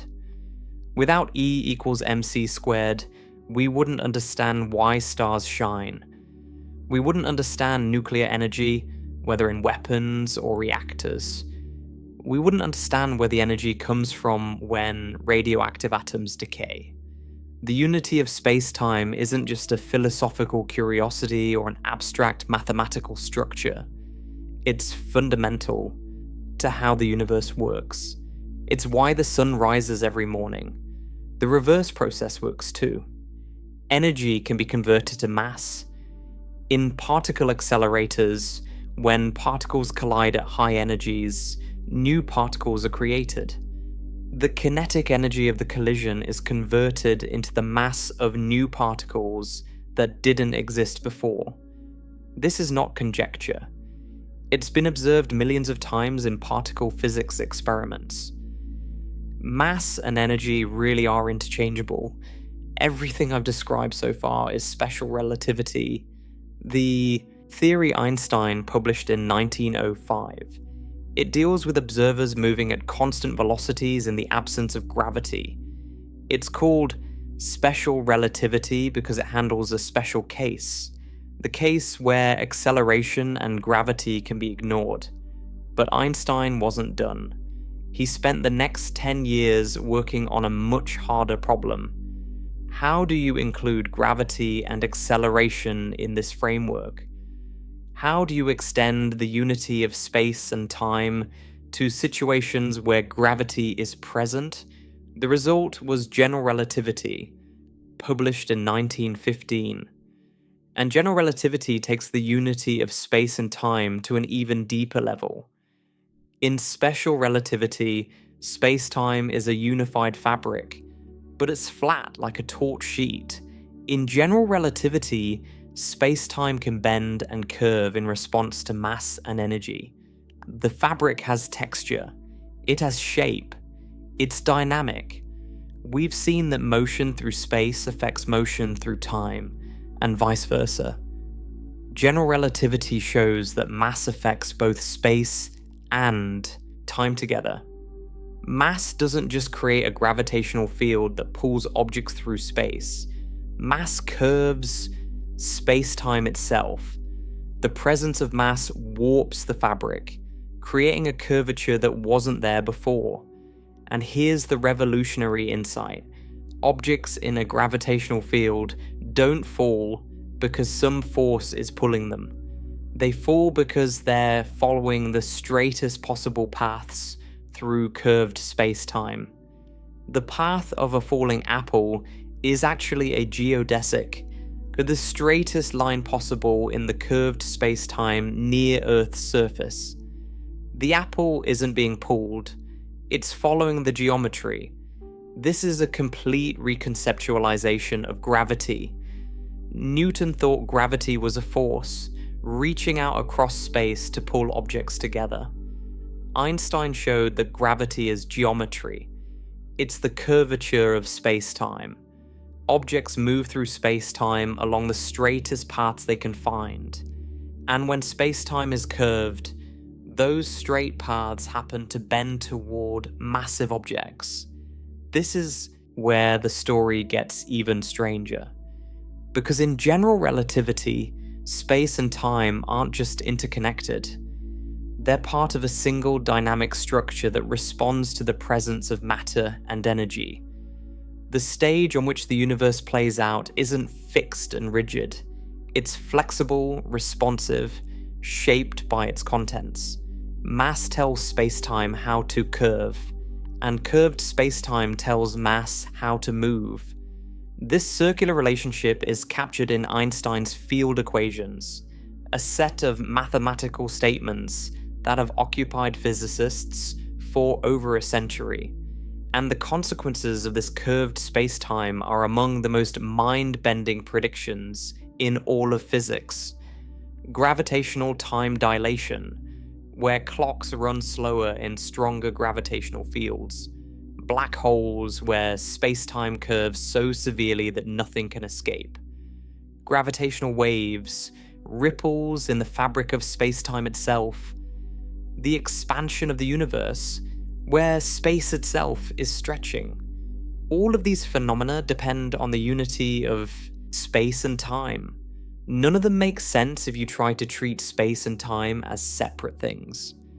They are aspects of one fabric, and that fabric bends and curves and ripples in response to mass and energy.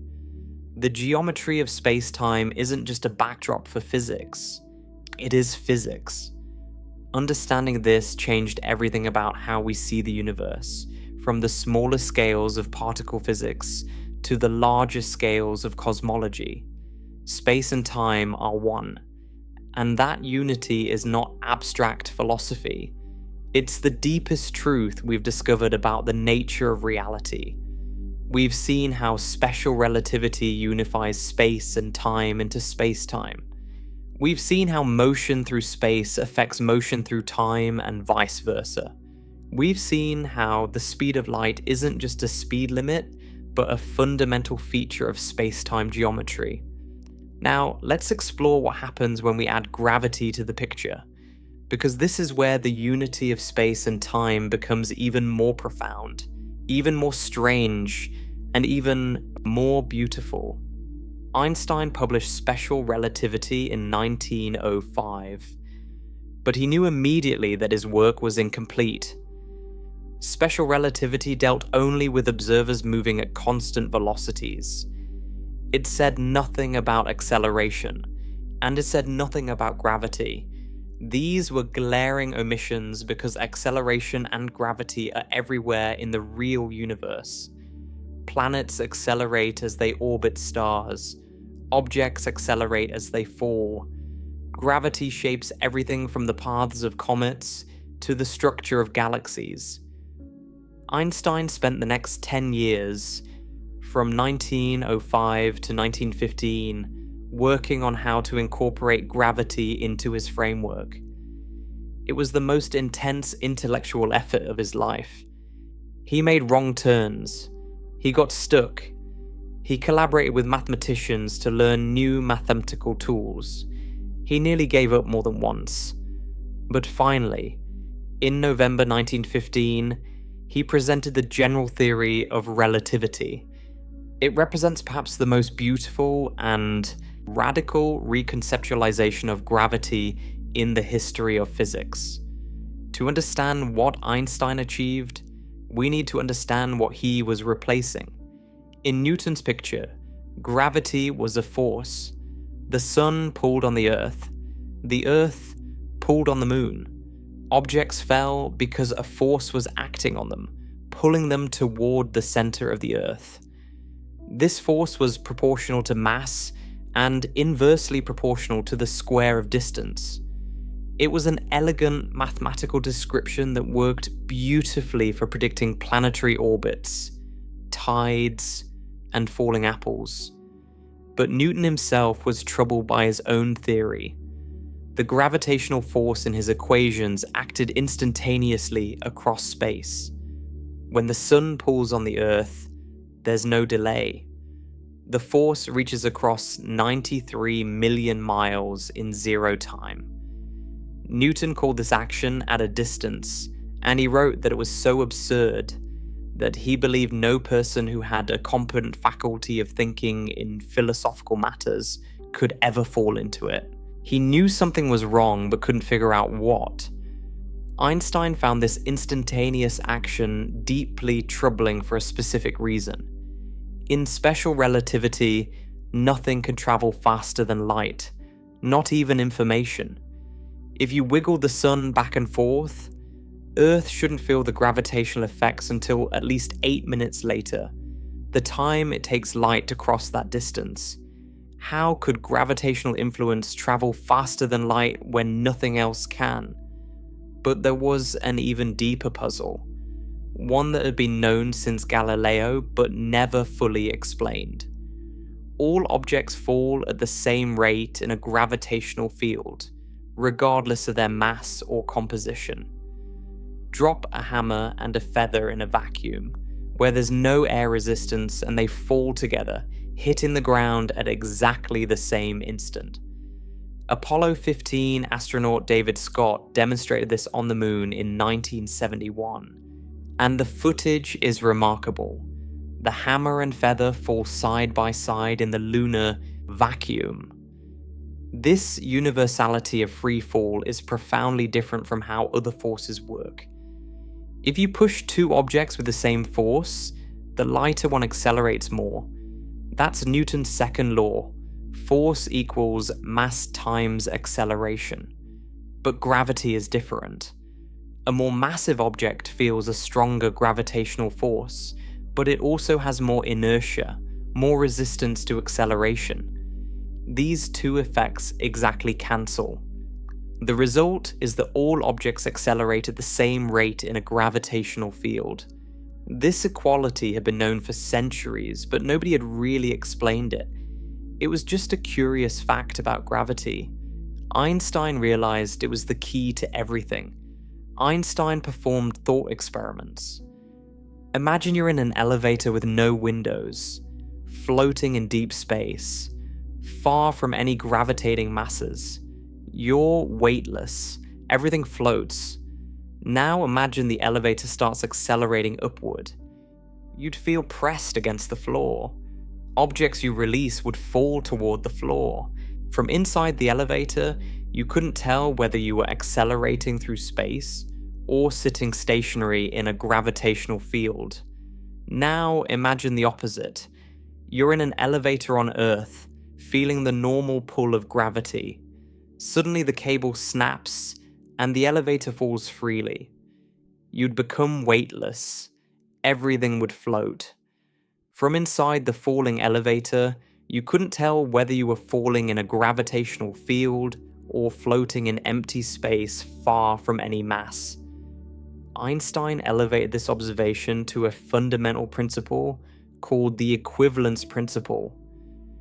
Gravity and acceleration are locally indistinguishable. There's no experiment you can do in a small enough region that will tell you whether you're in a gravitational field or in an accelerating reference frame. They're the same thing, at least locally. This equivalence principle led Einstein to a revolutionary conclusion. Gravity isn't a force at all. It's the curvature of space-time. Let me explain what this means. Imagine a flat rubber sheet stretched tight on a frame. This represents flat space-time in the absence of mass. The sheet is smooth and even. If you roll a marble across this flat sheet, it travels in a straight line. That's what objects do in the absence of gravity. They move in straight lines through flat space-time. Now place a heavy bowling ball on the center of the sheet. The ball causes the sheet to curve, creating a depression. The sheet is no longer flat. It's warped by the presence of the mass. Now roll that marble across the sheet again. It doesn't travel in a straight line anymore. As it approaches the bowling ball's depression, it curves inward. If it's moving slowly enough, it might spiral down into the depression. If it's moving faster, it might curve around the bowling ball and continue on its way, deflected from its original path. The marble isn't being pulled by any force. There's no invisible rope connecting it to the bowling ball. The marble is simply following the straightest possible path on the curved surface. But on a curved surface, the straightest path isn't what we'd call straight in flat space. The curvature of the surface guides the marble's motion. This is analogous to how gravity works in general relativity. Mass and energy curve spacetime. Objects moving through curved spacetime follow the straightest possible paths, which mathematicians call geodesics. These geodesic paths curve toward massive objects, creating what we perceive as gravitational attraction. But there's no force doing the pulling. It's pure geometry. The Earth doesn't orbit the Sun because the Sun is pulling it with some invisible force, reaching across space. The Sun's mass curves the spacetime around it. The Earth follows a geodesic through this curved spacetime. The Earth is taking the straightest possible path it can, and that path happens to loop around the Sun in an ellipse. From the Earth's perspective, it's going straight. It's space-time that's curved. This explains why all objects fall at the same rate. They're not being pulled by a force that depends on their mass. They're all following the same curved space-time geometry. The geometry doesn't care what the object is made of, or how massive it is. A feather and a hammer follow the same geodesic. They fall together because they're both following the straightest path through curved space-time, and that path is the same for both of them. The mathematical machinery of general relativity is sophisticated. Einstein needed several years and help from mathematicians, particularly Marcel Grossmann, to develop it. The key equations, called the Einstein field equations, relate the curvature of space-time to the distribution of mass and energy. The physicist John Wheeler summarized it beautifully. Mass tells space-time how to curve. Space-time tells mass how to move. It's a dynamic interplay. Matter shapes the geometry. The geometry shapes the motion of matter. They're intertwined, each influencing the other. But the conceptual core is simple. Gravity is geometry. Space-time is not a fixed background stage on which physics plays out. It's a dynamic participant in the physics. It curves and flexes in response to what's in it. It's alive, in a sense, responding to matter and energy. Now, here's where the unity of space and time becomes crucial. Space-time curves, not just space.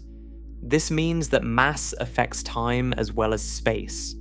The presence of mass doesn't just warp the spatial dimensions, it warps the time dimension too. Consider a clock at sea level and an identical clock at the top of a mountain. These clocks are at different altitudes, different distances from Earth's center, in regions where gravity has different strengths. In general relativity, time runs faster at higher altitudes where gravity is weaker. The clock on the mountain ticks slightly faster than the clock at sea level. This effect is called gravitational time dilation. It's separate from the time dilation caused by motion that we discussed in special relativity. Motion time dilation depends on speed. Gravitational time dilation depends on position in a gravitational field. Both are real. Both have been measured. The gravitational time dilation near Earth's surface has been measured with incredible precision. In the 1970s, scientists placed atomic clocks at different altitudes and compared their rates over time. The results matched Einstein's predictions exactly. Clocks at higher altitudes ran faster. The effect is small near Earth's surface. A clock 1 meter higher runs faster by about 1 part in 10 to the 16th power. That's a decimal point followed by 15 zeros and then a 1. It's tiny. You'd never notice it in everyday life, but it accumulates over time. And for technologies that require extreme precision, it matters enormously. GPS satellites are the perfect example. The global positioning system works by timing how long it takes radio signals to travel from satellites to your receiver. Your phone receives signals from multiple satellites, each signal carrying information about when it was sent. By comparing when signals were sent to when they were received, and knowing that radio signals travel at the speed of light, the system calculates how far you are from each satellite. With distances to multiple satellites, it triangulates your position. This only works if the timing is extremely accurate. Light travels about 30 centimeters in 1 nanosecond, 1 billionth of a second. If the timing is off by even a few nanoseconds, your calculated position will be off by meters. For the system to work, clocks on satellites and clocks on the ground must stay synchronized to within a few nanoseconds. Here's the problem. GPS satellites orbit about 20,000 kilometers above Earth's surface. At that altitude, gravity is weaker. Gravitational time dilation means the satellite clocks run faster, gaining about 45 microseconds per day, compared to identical clocks on the surface. 45 microseconds is 45,000 nanoseconds.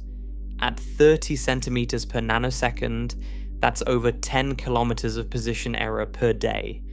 But wait, there's more. The satellites are also moving at about 14,000 kilometers per hour as they orbit. Special relativistic time dilation means their clocks run slower due to their motion. This effect amounts to about 7 microseconds per day. The two effects work in opposite directions. Gravitational time dilation speeds up the satellite clocks by 45 microseconds per day.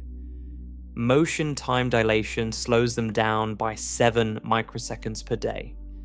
The net effect is the satellite clocks gain about 38 microseconds per day compared to ground clocks. Without corrections for both special and general relativistic time dilation, GPS would be useless within hours. The accumulated timing error would cause your calculated position to drift by kilometers. Every time you use your phone's navigation, you're relying on the unity of space and time. You're relying on Einstein's insight that motion affects time, that gravity affects time, that space and time are aspects of a single unified structure. GPS is perhaps the most tangible daily proof that relativity is real. Billions of people use it without knowing that their phones are constantly correcting for the fact that time flows differently at different altitudes and different speeds. Einstein's equations, worked out over a century ago, make your navigation app work. The effects of space-time curvature become more dramatic near more massive objects. Consider a neutron star, the collapsed core of a massive star that has exhausted its nuclear fuel and exploded as a supernova. What remains is an incredibly dense ball of neutrons, squeezed together by gravity.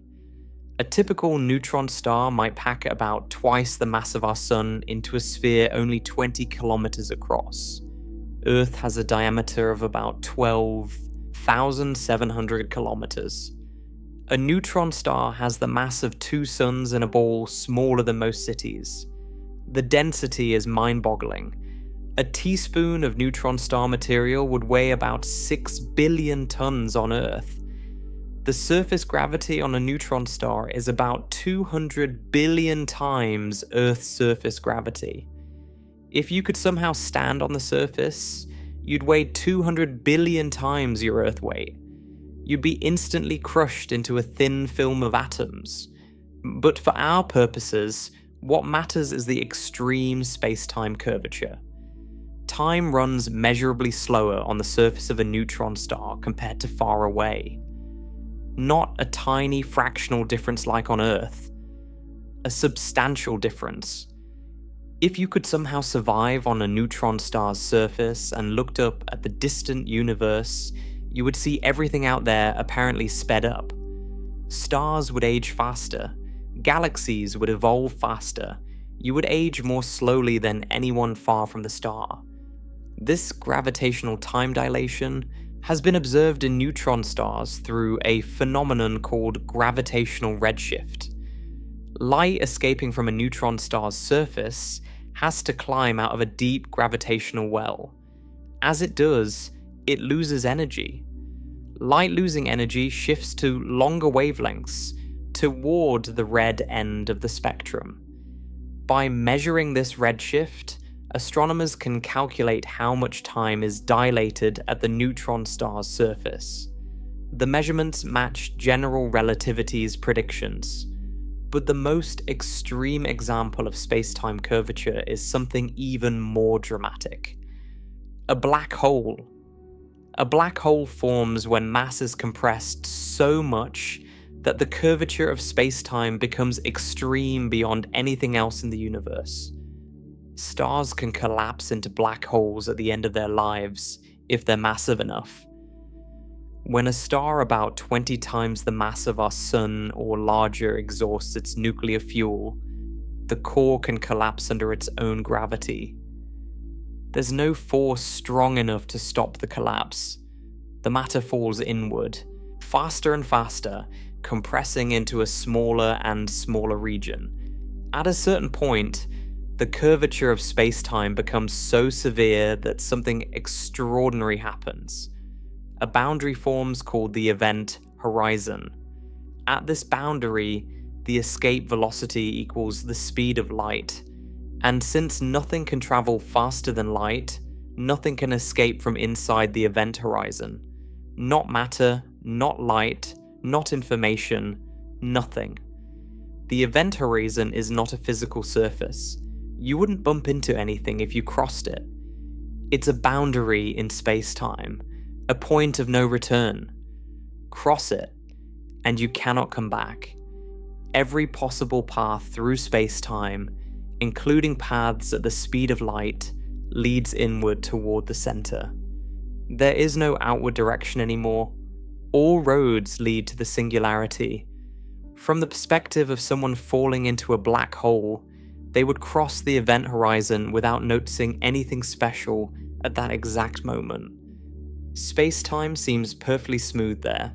There's no wall, no barrier, no sign saying point of no return. You'd just keep falling, not realizing you'd crossed an invisible boundary from which escape is impossible. But from the perspective of someone watching from far away, something strange happens. The infalling person appears to slow down as they approach the horizon. Their clocks run slower and slower relative to the distant observer. Their motions become sluggish. Their signals become increasingly redshifted and faint. From far away, the infalling person appears to freeze at the horizon, never quite crossing it. Their image dims and redshifts towards invisibility, but they never seem to actually cross. This is gravitational time dilation taken to its extreme. Time at the event horizon relative to distant observers, slows to a complete stop. Inside the event horizon, something even stranger happens. The roles of space and time effectively swap. In normal space-time outside the black hole, you can move back and forth in space, left or right, up or down, toward or away. But you can only move forward in time. You can't go back to yesterday. Inside a black hole, this changes. You can no longer move away from the center. The direction away from the singularity isn't a direction in space anymore. It's like the past. Just as you can't travel to yesterday outside a black hole, you can't travel away from the singularity inside one. The center of the black hole isn't a place in space. It's a moment in time. Your future. Unavoidably. This is almost impossible to visualize because our intuitions are built on normal space-time. But the mathematics of general relativity is clear. Inside a black hole, space and time are rotated relative to outside. The singularity isn't somewhere you can avoid by clever maneuvering. It's somewhen. It's your future, and you can't avoid the future. Black holes were predicted by general relativity almost immediately after Einstein published the theory. In 1916, the German physicist Karl Schwarzschild found the first exact solution to Einstein's field equations, describing the space-time around a spherical, non-rotating mass. This solution predicted the event horizon and the singularity. For decades, many physicists, including Einstein himself, thought black holes were mathematical curiosities that wouldn't exist in nature. Surely something would prevent matter from collapsing that far. Some unknown physics would step in. But starting in the 1960s, evidence began accumulating that black holes are real.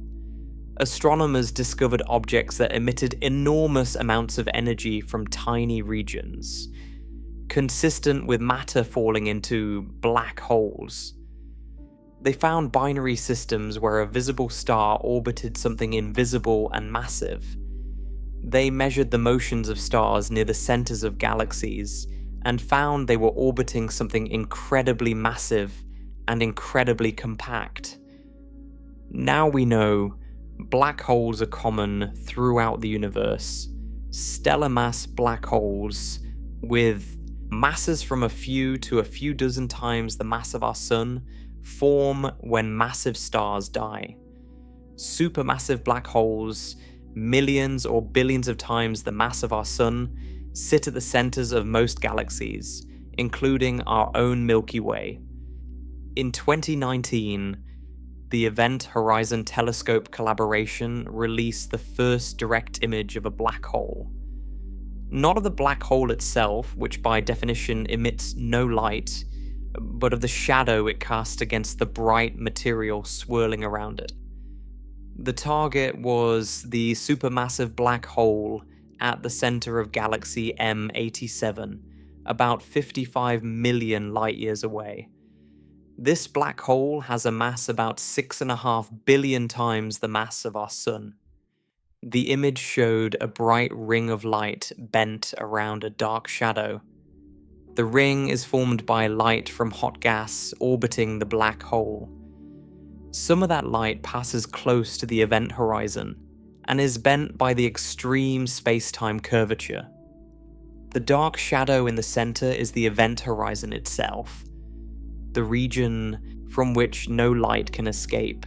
We were seeing space-time curvature so extreme that light itself was bent into a circle.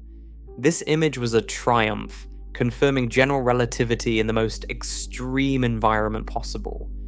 The size and shape of the shadow matched Einstein's predictions almost exactly. A theory developed by a patent clerk in 1915, using only thought experiments and mathematics, correctly predicted what we would see around a black hole 6.5 billion times the mass of the sun, 55 million light-years away. General relativity also predicts that space-time can ripple. When massive objects accelerate, they create disturbances in the fabric of space-time that propagate outward at the speed of light. These are gravitational waves. They're literally ripples in space-time itself, alternately stretching and compressing space as they pass. Think about what this means. Space itself is oscillating. As a gravitational wave passes through you, the space between your head and feet alternately stretches and compresses. Then the space between your shoulders alternately stretches and compresses. You're being squeezed and stretched by ripples in the fabric of reality. Gravitational waves were predicted by Einstein in 1916, shortly after he published general relativity, but he thought they would never be detected because the effect is so incredibly weak. Gravitational waves from cosmic events stretch and compress space by tiny fractions. Even the most violent events in the universe produce gravitational waves that change distances by less than the width of an atom. It took nearly a century of technological development before we could detect them. The Laser Interferometer Gravitational Wave Observatory, LIGO, consists of 2 detectors, one in Louisiana and one in Washington state. Each detector is an L-shaped tunnel 4 kilometers long on each arm. Laser beams bounce back and forth along the arms, and extremely sensitive instruments detect any change in the relative lengths of the arms. In September 2015, LIGO made the first direct detection of gravitational waves. The signal came from 2 black holes spiraling into each other about 1.3 billion light-years away. Each black hole had a mass about 30 times the mass of our Sun. As they orbited closer and closer, they moved faster and faster, generating increasingly powerful gravitational waves. Finally, they merged into a single black hole, releasing an enormous amount of energy. The gravitational waves from this merger stretched and compressed LIGO's arms by about 1 part in 10 to the 21st power. That's a decimal point followed by 20 zeros and then a 1. The 4-kilometer arms changed length by about 1,000th the width of a proton, and LIGO detected it. This detection confirmed another prediction of general relativity, but it also opened a completely new window on the universe. For all of history, we've observed the cosmos with light, electromagnetic radiation in various forms. Now we can observe it with space-time ripples. We can detect events that produce no light at all, like black hole mergers. We can listen to the universe in an entirely new way. Since 2015, dozens of gravitational wave events have been detected. Neutron star mergers, black hole mergers of various sizes. Each detection tells us about the most extreme environments in the universe, places where space-time curvature is most dramatic. On the larger scales, general relativity tells us about the structure and evolution of the cosmos itself.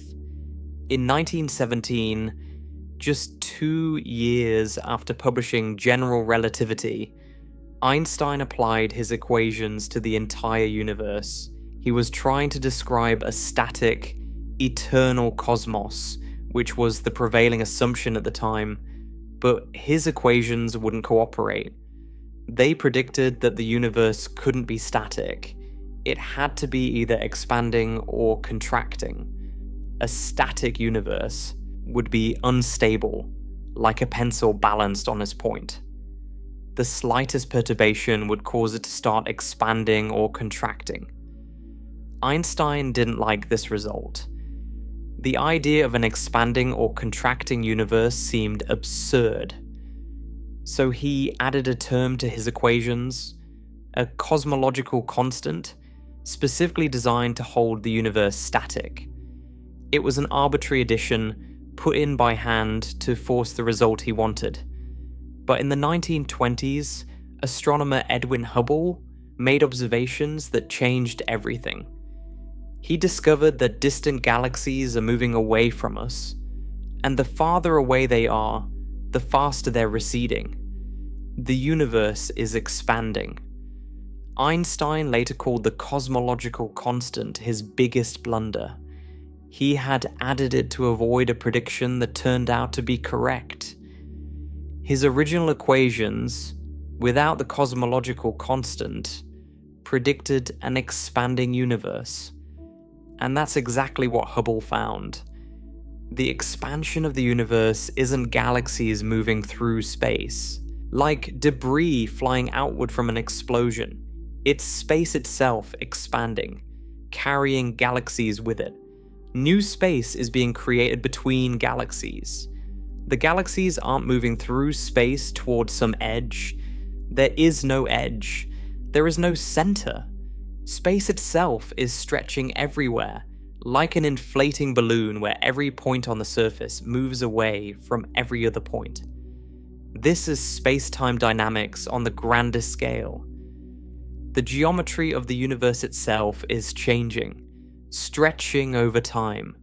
Run the expansion backward in time, and you find the universe was once much smaller, denser, and hotter. About 13.8 billion years ago, everything we can see today was compressed into an extraordinarily hot, dense state. This is what we call the Big Bang. The Big Bang wasn't an explosion in space, it was an explosion of space. Space and time themselves came into existence. Before the Big Bang, there was no before. Asking what came before the Big Bang may not even be a meaningful question because time itself began with the Big Bang. The beginning of the universe was the beginning of space-time. The expansion of the universe also affects how we see distant objects. Light from distant galaxies has been traveling toward us for billions of years. During that time, space has been expanding. The light wave gets stretched along with the expanding space. Longer wavelengths mean lower frequency, and for visible light, that means a shift toward the red end of the spectrum. This cosmological redshift is how we measure distances to faraway galaxies. The more redshifted a galaxy's light, the longer it's been traveling, and the farther away the galaxy is. The most distant objects we can see have redshift so extreme that light that was originally ultraviolet has been stretched to infrared wavelengths. In the 1990s, astronomers discovered something unexpected while studying distant supernovae. They were trying to measure how the expansion of the universe was slowing down. Everyone expected that gravity would be gradually slowing the expansion. Galaxies pull on each other, and that pull should decelerate the expansion over time. But the observations showed the opposite. The expansion isn't slowing down, it's speeding up. The universe is expanding faster and faster. Something is pushing space apart. Something that overcomes the gravitational attraction of all the matter in the universe. We call this something dark energy, but we don't really know what it is. It might be Einstein's cosmological constant, resurrected after all. Maybe Einstein's blunder wasn't a blunder. Maybe there really is a term in the equations that causes accelerating expansion. Or it might be something else entirely. Some new physics we don't understand. Dark energy makes up about 68% of the total energy content of the universe. Ordinary matter, the stuff we're made of, is only about 5%. Dark matter, another mysterious component, that we detect through its gravity but can't see, is about 27%. Most of the universe is made of things we don't understand. What we do know is that dark energy is a property of space-time itself. It causes space to expand faster over time, and the implications for the far future are profound. In the distant future, hundreds of billions of years from now, the accelerating expansion will carry distant galaxies away from us faster than light can travel toward us. Not because the galaxies are moving through space faster than light, but because space itself is expanding faster than light between us and them. Those galaxies will cross beyond our cosmic horizon. Their light will never reach us again. From our perspective, they will vanish. Future astronomers, trillions of years from now, might look out at the universe and see only their own galaxy. All the others will have been carried away by the expansion of space beyond the horizon of the observable universe. They might conclude they live in a universe containing just one galaxy in an infinite void. All evidence of the Big Bang, of the cosmic background radiation of the other galaxies, will have been stretched away to nothing.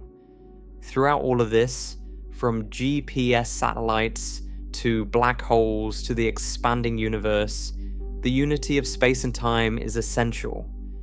You cannot understand any of these phenomena if you treat space and time as separate things. They are aspects of a single unified structure that bends, curves, ripples, and expands. When you sit in a chair, you feel like you're at rest, but you're moving through space-time at the speed of light, with all your motion directed into the time dimension. You're aging at the maximum possible rate. When you stand up and walk, you redirect some of that space-time motion into space. Your motion through time slows slightly. The effect is unmeasurably small at walking speed. But it's there, it's real, it's how reality works. When you look up at the night sky, you're seeing light that has traveled through expanding space-time. The light from nearby stars left them years ago. The light from distant galaxies left billions of years ago, traveling through space that was stretching the whole time, arriving at your eyes redshifted, carrying information from the distant past. The universe you see isn't a snapshot frozen in a single moment. It's a cone of light stretching back through space-time. The farther you look, the further back in time you see. You're not just observing space, you're observing space-time. This is one of the most profound insights in the history of human thought. Space and time are not separate. They are one. And that unity is not abstract philosophy. It's built into the GPS in your phone. It's tested by every particle accelerator. It's confirmed by every gravitational wave detector.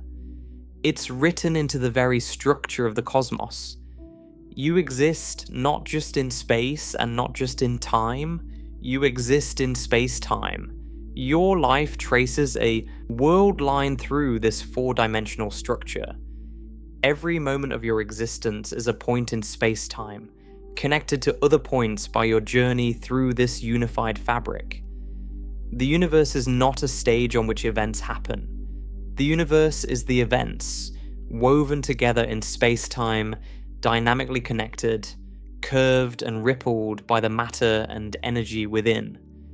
Space and time are not separate things. They never were. They never could be. The geometry of the universe doesn't allow it. The speed of light ties them together. Gravity curves them together. The expansion of the cosmos stretches them together. And now you know why.